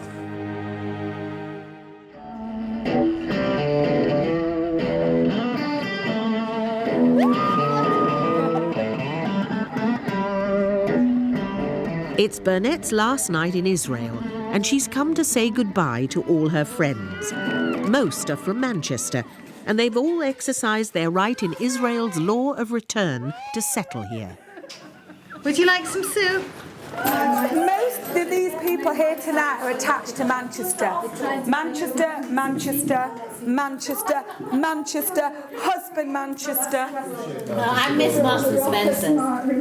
When I'm in Israel, we have the most amazing, wonderful friends that all lived in England. Well, they just make me and Michael one of the family. This is my home ground. Full stop. Full stop. Harnock is... No. It's a bit too heavy mob for me, but it's fine. It's a bit more ultra-Orthodox. Yeah. We're more like Bernette, modern Orthodox. You can see Michael. What did you see Michael into black leather? It's quite hard to be in both worlds, but you have to be. And some very religious people can't. They think the world should be made up of Jewish people, Jewish shops, Jewish people, Jewish clothes, Jewish this, Jewish that. It isn't. Even in Israel, not everybody's the same. You can't. When people say you've not come back suntanned, I need a holiday when I come back. 3 of them under the age of 2. Please God, Leanne will have lots of babies. Whatever Hashem gives her, she will have. That's what they believe in, that's what she wants. I'm not having them, I'm not bringing them up. She's doing it, it's not for me. I'm the mum. Keep stum. Is that just for the camera? Oh, that's great. You see he's jumping with excitement when he sees me. For Joel, it's just another day fighting the flab. Morning. With 10 minutes of keep fat. Nice and tight. Keep it tight. This is what I like. Oh, good. Easy exercise. Don't need to take my jacket off. Oh, my shoes. Well, I'm trying to lose a bit of weight, the lazy man's way. Unfortunately, I'm a foodie. And being Jewish, you know, the food's very nice. And do you know what? I can feel trousers slightly looser. 3, 2, 1, gone. Happy birthday to you. Happy birthday. Today it's Una's birthday and she's 80. She's wonderful. She's fantastic. Una's been with me virtually since day one. Thank God there's only 2 coming. Una is my Irish second mum. She's fantastic. It's not often My son. you find someone like this, you know. And he's tried to get rid of me ever since.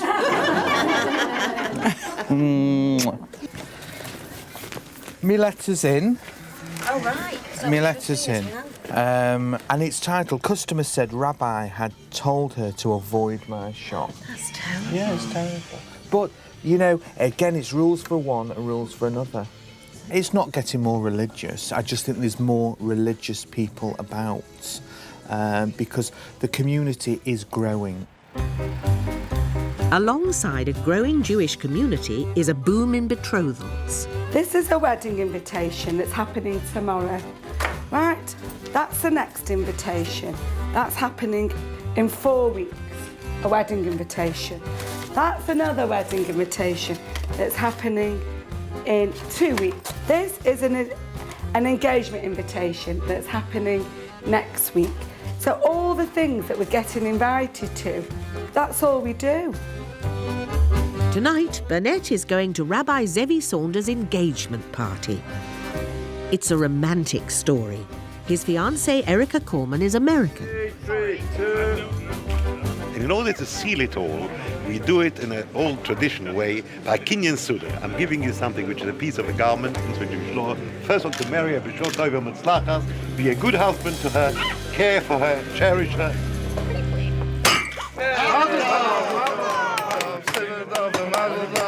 Just as breaking the plate is a final gesture, so too is their engagement. Oh, I'm so excited for these two. How did you meet? We met on the internet. Internet dating. I sent her an email on a Jewish dating website. And then I ignored him. And then, because it's a rabbi and he's from Manchester, that's so far away, forget it, I'm not going to respond. She turned me down on 2 websites, and the third one I got her. And I thought, oh, British accent, well, those are always really cute. Well, I like your accent. About 4 or 5 of the girls that I've been out with, I think I've always been dumped. No, once I ended it, but all the other times they ended it with me. No, she didn't want to do that. Oh. Somebody once mentioned to me that they think people find me overpowering. Perhaps. And dominating. Not in a bad way, but sort of very overbearing, perhaps. Zevi was with Erica for 22 days, but they never touched. But he finally popped the question on a day trip to Edinburgh. I asked her to marry me on the 20th of December at Edinburgh Castle. And I asked her if I could anoint her as my queen. And so... Great guy. Yeah, well, it's and then she said yes. It's fantastic. It's very important to marry off the children, and a lot of them get married very young. And you wonder, why would a girl get married at 16 or 17? But they just do, because please God, they want them to get married and have children and keep going and more children, and that's how it is. We're trying to give out the plate to all the single gorgeous girls, but there's nobody here tonight. Well, I'm... Weddings are a major part of our religion. We have, thank God, Canana Horror, a lot of Jewish weddings. No Jewish weddings, no babies, and we need babies to carry on.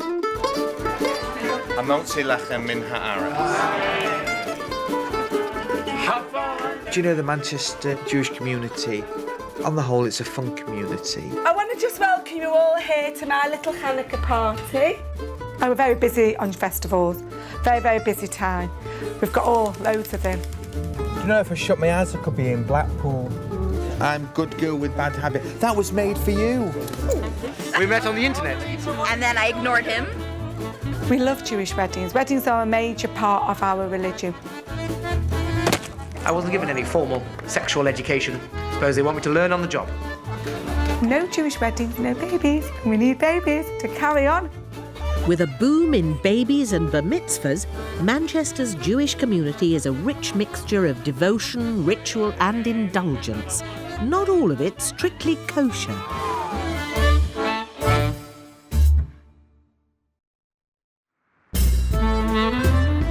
The Manchester Jewish community works on many levels, from religious to secular.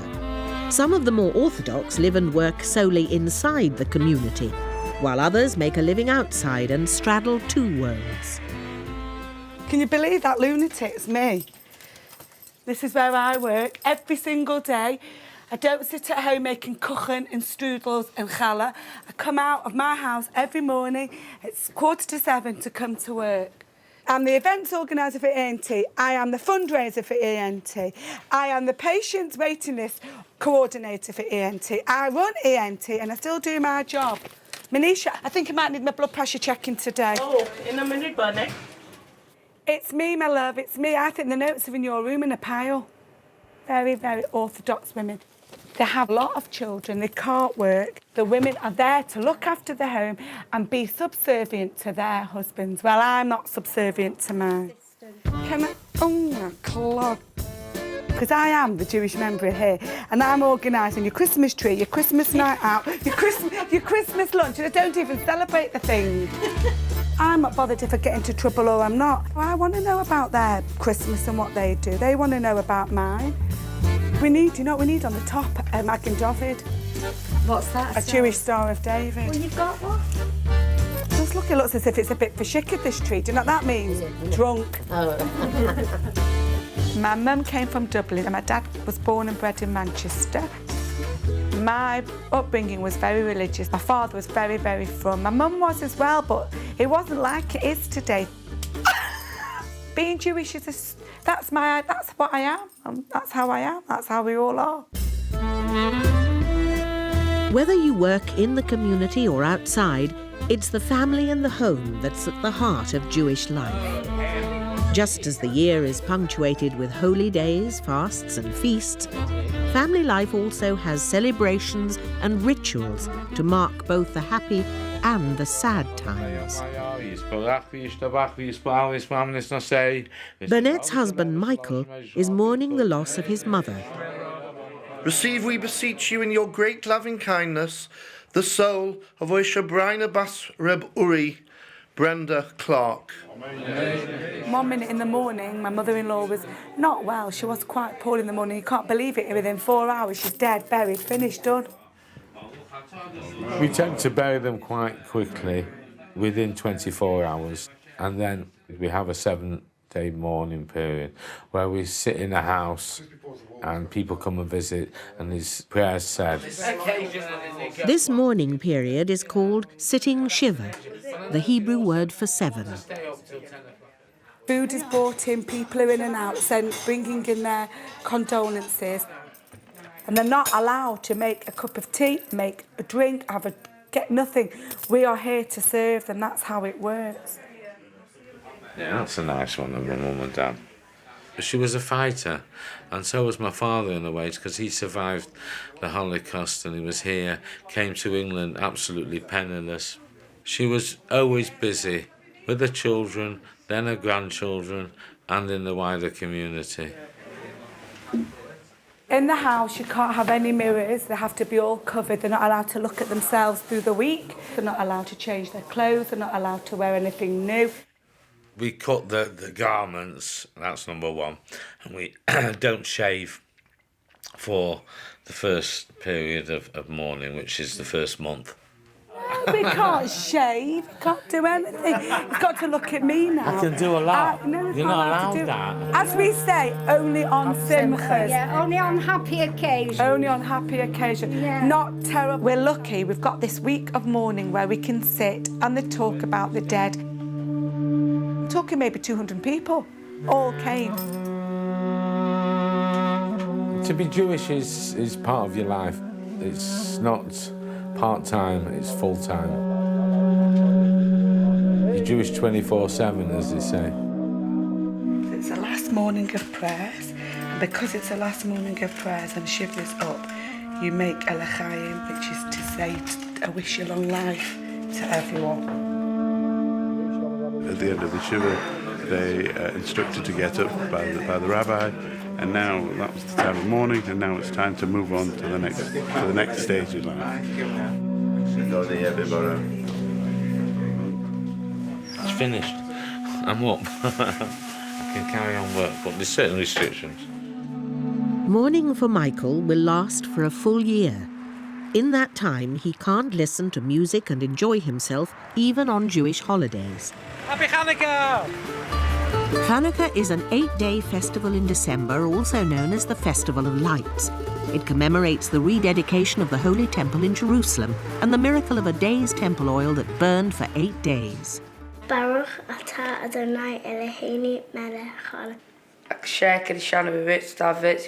I suppose if you're religious, in my eyes, it seems quite hard because there's some quite strict rules and it's expensive. That's chocolate money, that's not real. I don't find it hard to be Jewish at all because, to be honest with you, I do what I want. They only had 1 day worth of oil, but it lasted 8 days. And that's why you have something made with oil. Have a bite.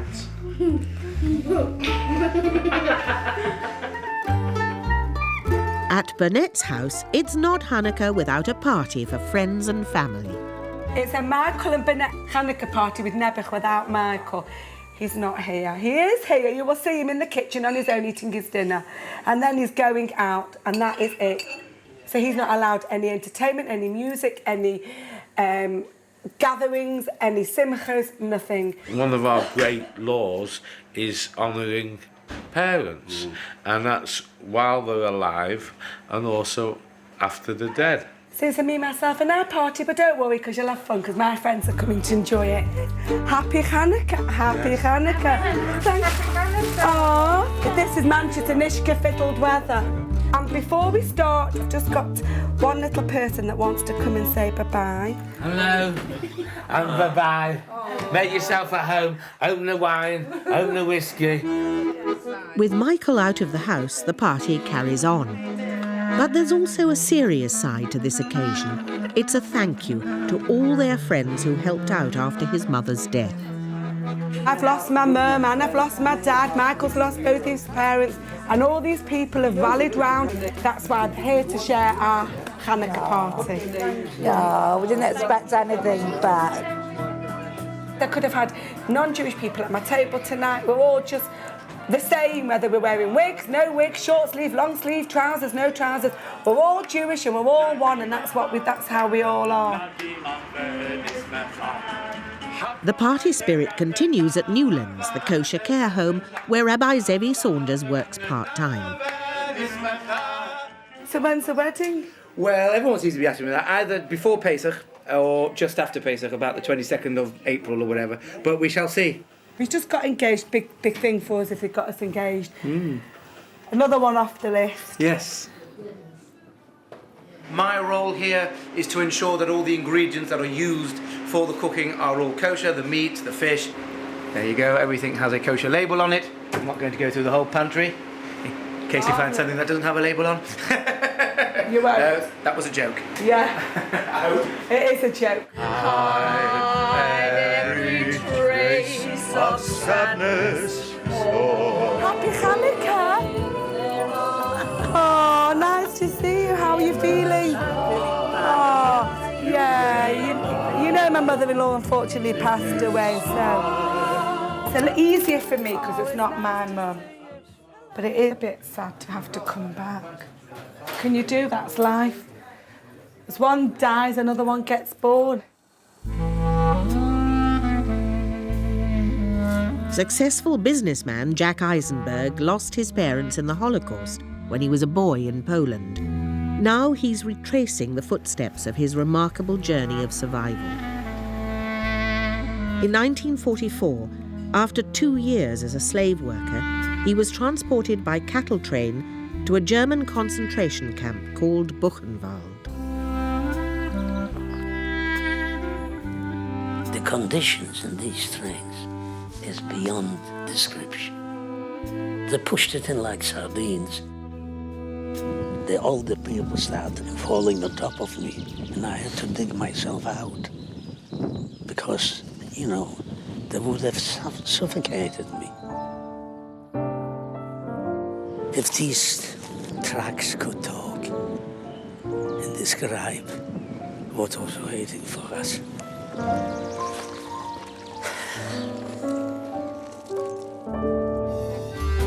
Jewish fashion entrepreneur Joel Lever brings a taste of continental glamour to North Manchester. That's for you to try on. Oh, I don't think so. You'll be trying that on. I'm about to put people out. There's two things Jewish people love: eating and clothing. So I'm not a good cook, so I'm in the clothing business. Lost for words. Fantastic. In fact, it's my 25th year. So I started when I was about 10. All this French stuff will go quickly. We're off to Paris. We've got quite a few appointments, so we're just getting everything packed. So there's a couple of girls coming with me. We'll have a bit of fun. Do you know, if I shut my eyes, I could be in Blackpool. In fact, there's probably more English people here than there are in Blackpool. Every month, Joel goes abroad to source the latest fashions for Mon Ami in Manchester. Here we go. Another day, another dollar. With a population of 600,000, France has the largest number of Jews in Europe. Most live in Paris, which is also home to the fashion industry. My eyes are everywhere, trying to find something that I think we can sell. Do you think any religious people would wear that? It's not long enough. No, it's too short. Oh, do you think you can sell that, girls? Yes. I go quite a lot to Paris. I go to Italy quite a lot, but Paris in particular, I mean, I do have a laugh. What about this? I don't like it. You Too don't like old. Blue, I find difficult. Oh, the blue? I call it varicose vein blue. The fashion industry in Paris is mainly either Chinese or Jewish. I don't like it. Totally different cultures, but drawn together by one passion. They're working in fashion. You won't sell that colour. Do you know what schmatty is? It's Martina. It's a rag. Oh, right. And schmonder is all these bits and pieces. I don't like it. Oh, I don't like it. Do you not No. But this is unique. That's the one you had with the school. Get the calculator. Let's work out the best price for me. Right, let's go into... I know where we need to go. I'm good girl with bad habit. That was made for you. I normally like the fashions in Paris, but I just think so much of it looks old-fashioned. It's more for now. But I feel like I want to wipe down the tables with it. Jewish people have got a good sense of style. The more religious you are, the more covered up you actually need to be. So all the short dresses we sell go obviously to the non-religious. I like chocolate cake. Yeah, can you imagine a size 16 in that? No. With a chocolate cake spread all over her face. If a garment's sleeveless, I've got the tops that go underneath, so it becomes kosher. Yes, Jewish people, they like the good price. It's impossible. 59. It's impossible. Impossible. I once bought a T-shirt in Italy, and on the front it said slag. And I said, slag? They said, yes, it's the thing that crawls along the floor. I said, it's a slug. From Jewish Paris to the streets of Manchester. Even a rabbi has to make ends meet. Zevi Saunders supplements his income as a schlepper for the Orthodox community. I work with Martin Mann. We do removals and deliveries around the Jewish community. A rabbi can have as many jobs as an employers will allow him. I have a few because they're all sort of part-time little jobs. If you're a big rabbi of a big synagogue, you get well paid, but other times it's not that well paid. To most other rabbis will do a bit of teaching or whatever. I mean, people say to me, oh, a rabbi shouldn't be schlepping and shouldn't be removing and it's beneath you and all that sort of thing. And I respond to them with, a person should hire himself out to a work that is foreign to him rather than rely on handouts from people. We are moving foodstuffs. We've got chicken and we've got wine and grape juice and oil. It's given to members of the Jewish community who can't afford to buy all these things themselves. So it's a wonderful charitable gesture. This is called Gemach. The lady who runs this gives out tables, chairs, benches to anybody in the community who's making a wedding, a bar mitzvah, a bris, a simcha. Does a tremendous good job in the community. We are more or less having a wedding that will resemble a Gemach wedding, what you might call a no-frills wedding. So you have a wonderful meal and a wonderful dancing and a wonderful photographer and stuff like that for a reasonably cheap price. For those who can afford it, there's no limit to what you can spend on the perfect wedding. Jewish wedding fairs always attract the curious. How come you're slim? You obviously don't eat them, do you? You can't just think of all Jews are rich. We have big Jewish weddings. We have lots of people that come here that don't have the wealth to spend money on these extravagant. I'm here on behalf of my fiancée, who's instructed me to come and have a look out if there's anything that we might use to spruce up our wedding a bit. Most of these things are a bit out of my grandeur league and pay league, so I think I'm just about ready to go. Look, we're both stood under the chuppah. I'm getting out of here then, before she gets ideas. I'll have my eyes firmly fixed on Erica. Oh, so cute. I hope. My husband said that about me 25 years ago. I don't think he has his eyes firmly fixed on me now, Ash. Here, this is what my fiancée would like as a cake. Bearing in mind I proposed at Edinburgh Castle. Certain times of the year we can't get married, so they cram them all in together. Ilana, come here, look. I think I look ready for the wedding today. Oh, gorgeous. Oh, gorgeous. And now Sophie, you've done a miracle there. Beautiful. It's Sunday morning in Paris and all the shops are closed, except for here. This is the Marais, the Jewish quarter. Joel is looking to find some kosher cuisine. It's Sunday morning, you can smell the fresh bagels, you can smell the smoked salmon. You don't get any pork chops round here. It's all kosher. You know, I could put weight on with the smell. There's calories in that smell.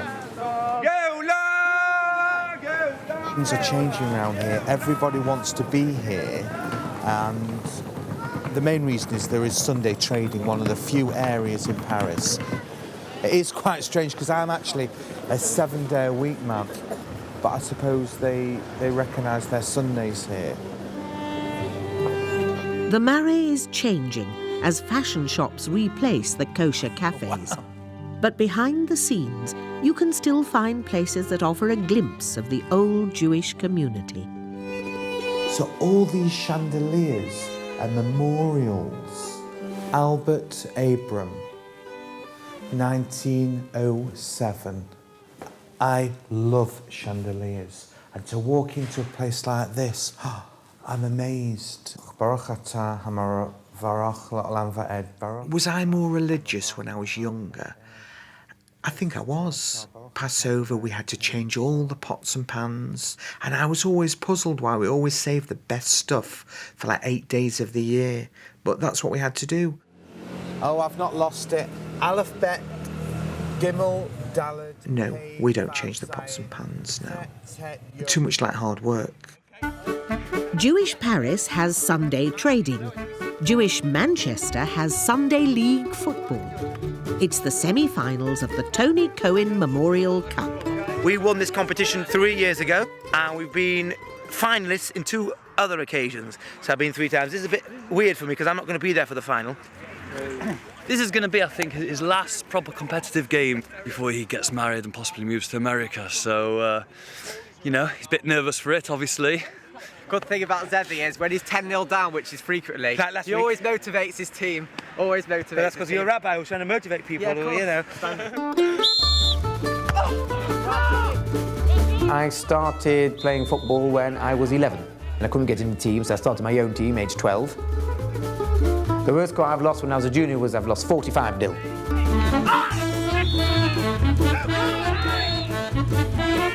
Today, Zevi's team, called Krumsel after a local synagogue, wins 3 goals to 1.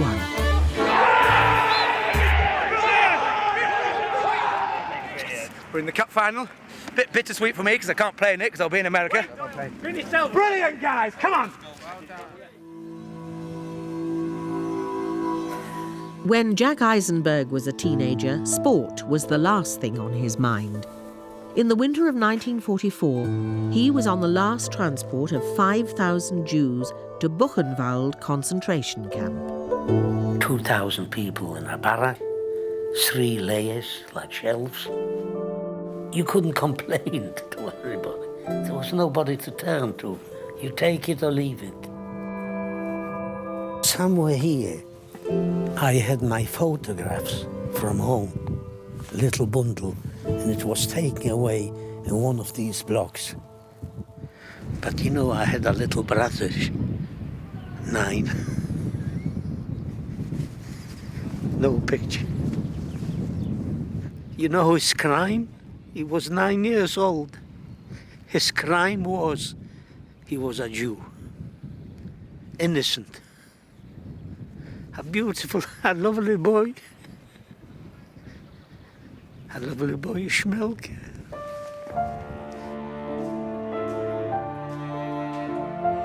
Buchenwald wasn't an extermination camp, but the conditions were so bad that 56,000 died from hunger and disease. Jack was placed in Barrack 62 in the Little Camp. Here the conditions were even worse. With a population of over 10,000, it became a place of starvation, filth, and desperate struggles to survive. Little Camp was the worst. In the 62 barrack, is every morning people died during the night. In the morning you had a squad with the wheelbarrow and took them to this crematorium. The flame was running 24 hours a day. The stench of burnt flesh. Is that humanity? Honestly.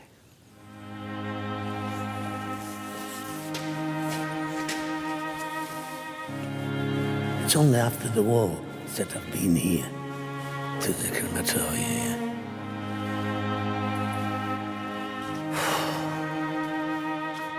It'll take a long time for the human race to be forgiven. I was here when I was a young boy. I know you'll never forget that you saw a survivor. I know that. Yeah. You must not forget that. It always bothered me. Why? Why? What the Jews did to deserve it. No human being deserved something like that. It's the big weekend for Rabbi Zevi Saunders. His father has come to meet his American fiancée Erica and her family for their strictly kosher wedding. Welcome to sunny Manchester. It doesn't feel very warm out. I'm getting hitched, as we would say in the South. Jewish law forbids Zevi from seeing Erica until their wedding on Sunday. So he'll be spending the Sabbath in Southport, home to a dwindling Jewish population. We are now at Southport Shul, where I am the rabbi of. It's part-time. Because, of course, there are no kosher shops here in Southport. And, of course, we obviously brought all our stuff for Shabbos. Otherwise, we'll starve. This is the Southport Synagogue, very beautiful shul. Unfortunately, we get an average of about 18 men on the Shabbos morning and about 10 women.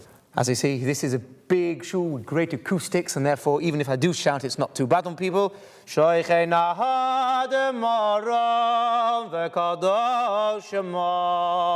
When I was in college, in yeshiva, small little room, very small, and they banned me because I was too loud. Show me your muscles. There you go.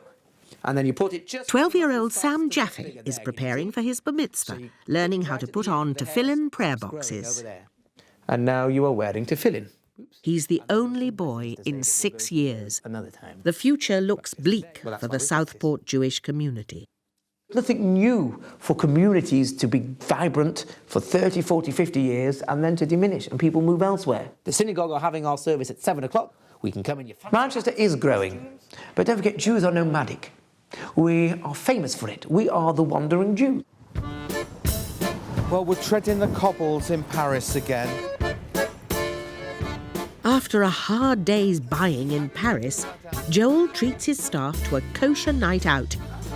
L'chaim. The menu's the same all over the world. You've got gefilte fish, chopped and fried fish, herrings, stuffed cabbage. They make shekel soup. The last time I had these, my grandma made them. We're going back 20 odd years. It's like a ravioli, and it's got meat inside. Very, very nice. I don't know very much about my family history. I think my dad once told me my grandma on his side came from America, and she came over here with her mother, and there was half a dozen children. I'm not quite sure. I don't eat anything else. I only eat breast. I'm a breast man. Yes, okay. I know, but I don't have a breast. You have no breast of chicken. Oh, poor you.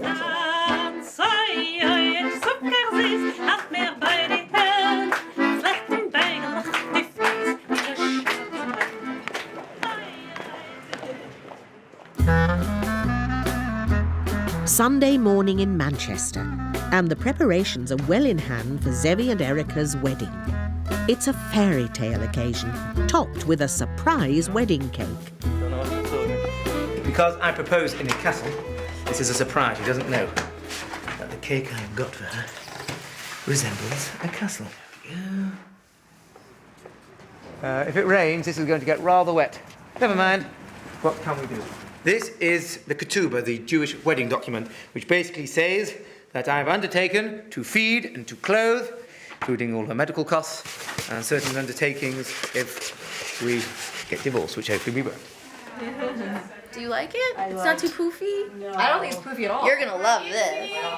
What I do remember is he said, I want to honor you and cherish you and love you, and because we are Orthodox Jews, the only way I can do that is by marrying you. You match us perfectly. So then he addressed me and he got down on one knee and he said, Siona Sarah Corman Bas Rav Meir Halevi, which is like my full Hebrew name. Will you marry me? And he, had a ring and everything. He's very cute. Good colors. She was not raised strictly kosher, but I see how it works for her. and it works beautifully, and that's what makes her happy. I mean, normally in America, the day of the wedding, the groom can't see the bride until they actually get married. But here, Zev and Erica haven't seen each other since December. It's not just the bride that wears white. Zevi's coat is called a kittel, and it signifies purity. It also doubles as a burial shroud. The Britishness is a little different, but the Jewishness is all the same. The only thing, women here more wear these big fancy hats, but that's more a British thing than anything. We're going to the wedding. Weddings are a major part of our religion. If a girl meets a boy, before you know it, there's an engagement, and within 12, 14 weeks, that wedding is done. Yeah. You mustn't cry, it's a happy day, we don't cry. Oh! Ilana Bas. She's come in from outside, and now we're waiting for Zev, the bridegroom, the chosen, to come and put the veil over her to check she's the right girl. This veiling tradition recalls the biblical story of Jacob, who married the wrong woman, hiding her face behind a veil. Zevi and Erica are married beneath a canopy known as a chuppah. It symbolises the home they will share. If your child is marrying a Jewish girl, then you know that your grandchildren and their children are going to continue to be Jewish. If there isn't a Jewish wedding, then there's no continuity.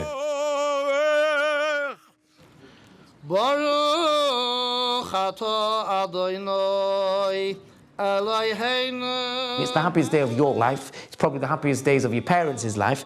Very, very holy, happy day, happiest day of your life.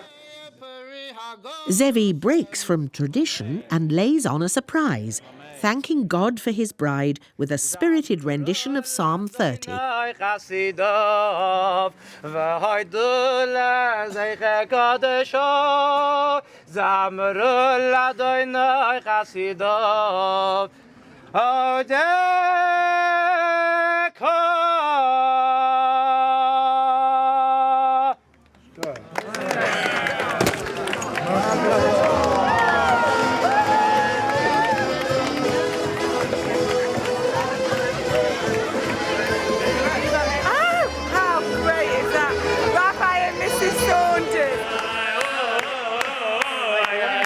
Erica and Zevi have fasted all day and have never so much as touched each other.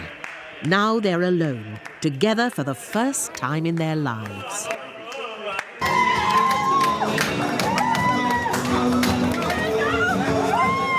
We've had a 2-hour break, and now we're in for the dinner and the dancing and the music, completely separate. Women on one side, men on the other. No women together and men together mixed at all.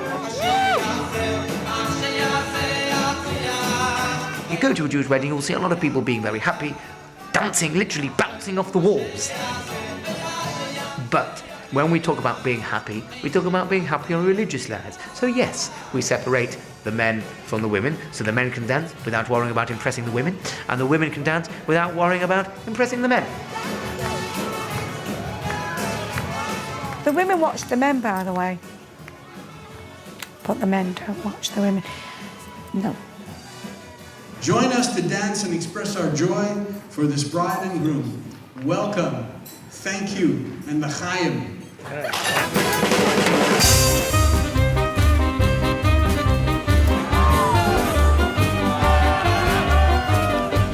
Religious people don't have honeymoons. From when they get married, they have Sheva Brachos for a week, which is 7 days of wining and dining and having parties in someone's house or in a restaurant, and they're not allowed to touch each other.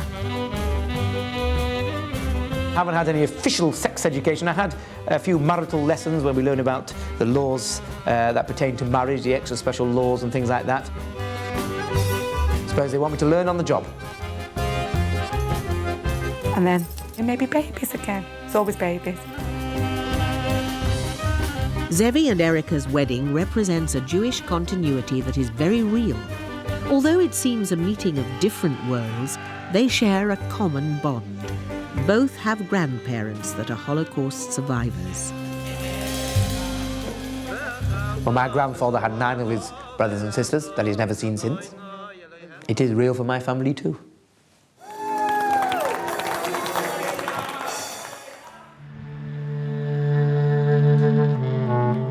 Even in Paris, Joel comes face to face with Jewish history in the Shoah Museum. You're taught in education what went on during the wars, but it does upset me, and I block things like that from my mind, you know, especially when it's to do with children and persecution, and I try not to think about it. Do you know, it didn't matter how religious you were.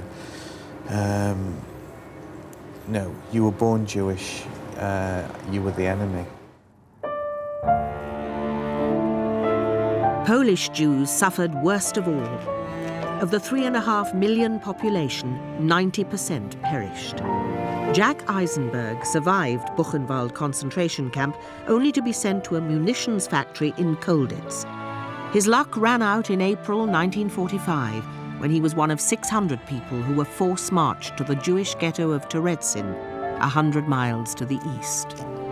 We didn't march, we shuffled. No food, nothing. We did that about 7 miles a day. If you couldn't walk march, you were shot. And we start looking for food. And I find the story, a pea on the floor, dried out. And I am really elated. I found food. After 2 weeks on his death march, Jack and a handful of survivors arrived in Terezin. How many started the journey? 600. And arrived 60. That's the story. I knew I'm dying because I had no more strength left to fight or even to dream. 155,000 men, women and children passed through the Terezin ghetto. Many died of disease and starvation, or were sent to extermination camps. 70 years on, Jack visits a haunting reminder of their devotion to their faith. This hidden prayer room was painted by a German Jew who died at Auschwitz. You can hear the voices, the screams. Honestly, really, I'm really living something I missed. I'm a much happier person, believe me or not. Yeah.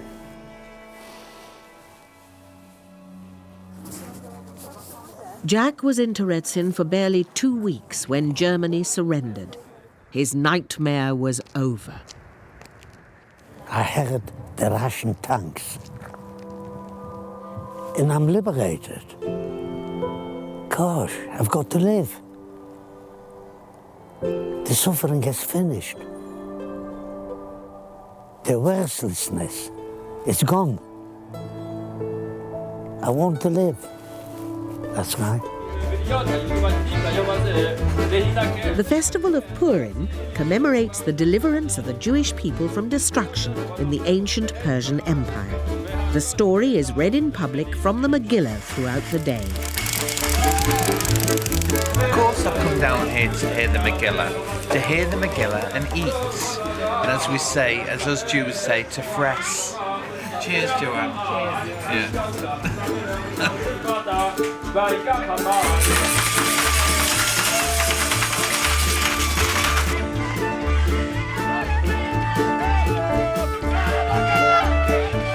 This is Purim today. It's one of our happy occasions that we have in the year, even though we do drink on other occasions, but there's lots of drink for this one.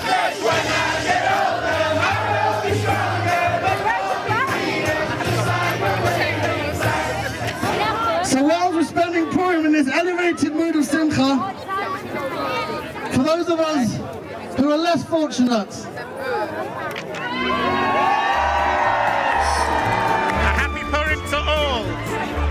The Manchester Jewish community is my life. They are fabulous, fabulous community.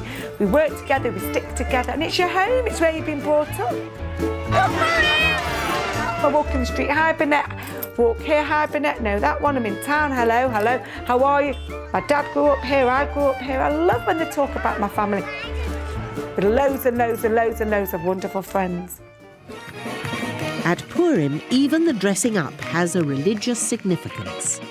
The idea of fancy dress is to hide our real selves. God is always there. He is hidden. He is masked. So it's not the idea of fancy dress, it's the idea of masking our own identities.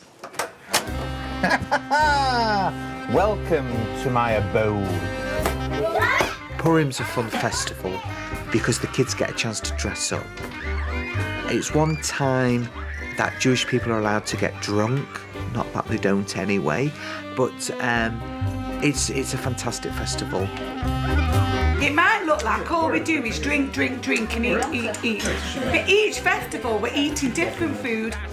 We had a fast day before Purim. Yeah, we couldn't eat for... Fasted the whole thing. What's it about? 12 hours.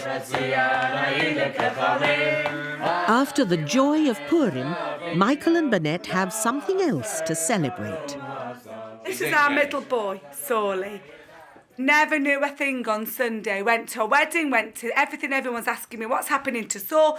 Why isn't he getting engaged to this gorgeous Gilla? And I kept saying, oh, it'll come, it'll come, it'll come, it'll come. And then all of a sudden, in the morning, I get a text from my bedroom to his bedroom. Come in my room now. Guess what? I'm engaged. When the right one comes, that's what you do. You get married. And what we say, if a Beshata comes, which is a fate, one that comes, then that's a boy or girl that gets married. But I've got to lose some weight because I need to get some weight off, otherwise I'm not going to look nice as a mother of the bridegroom. I do make nice food, don't you think? It's dawn at Manchester Airport. Zevi and Erica's wedding celebrations continued for 6 days. Now they're flying to America and starting life as a strictly Orthodox married couple. I'm going to New York for a bit while my wife finishes off her 2 master's degrees. The synagogue have kept my job open for me, so I can always come back. You know, we'll miss them, but obviously very pleased for them. I'm married. And I'm wearing a wig. So the only person who could see her uncovered hair is other women or myself.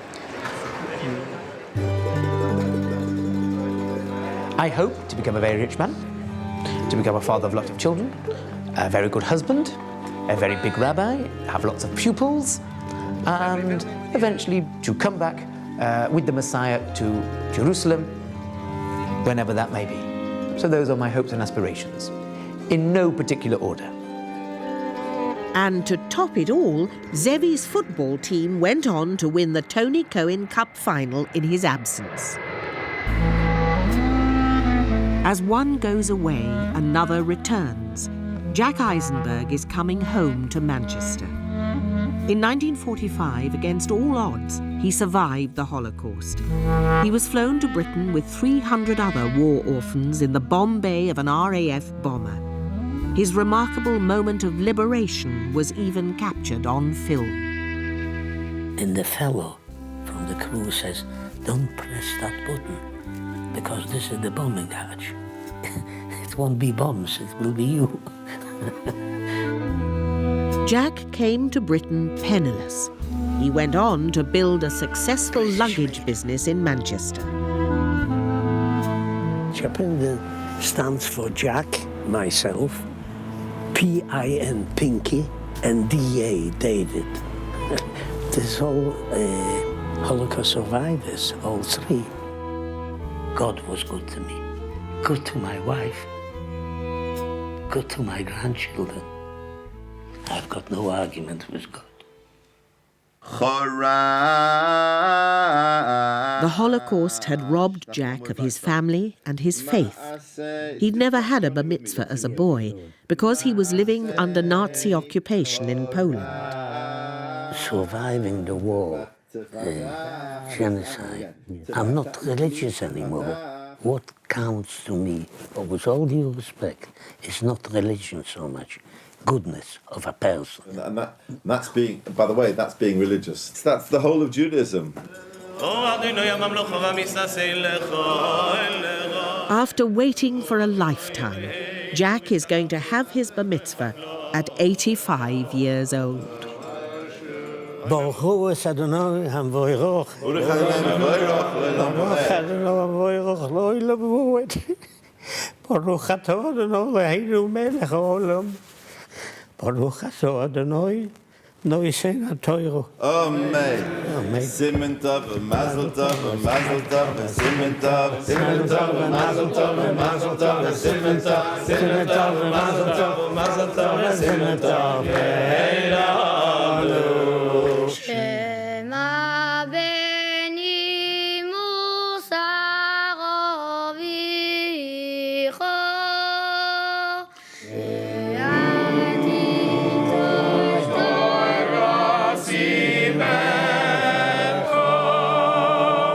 It's a revenge of the Nazis. They stole it from me. And they thought they got away. They didn't. And what holds the Jews a little bit together is also their history, their suffering.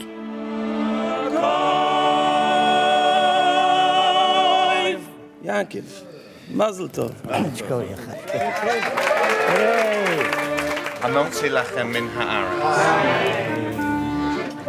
And welcome to the celebration of Jack's bar mitzvah. Better late than never, Jack. I'm quite proud to be a Jew because we have a certain way of living. We are very close to the family. We're quite decent. That's what I'm proud of. Go on, Jack.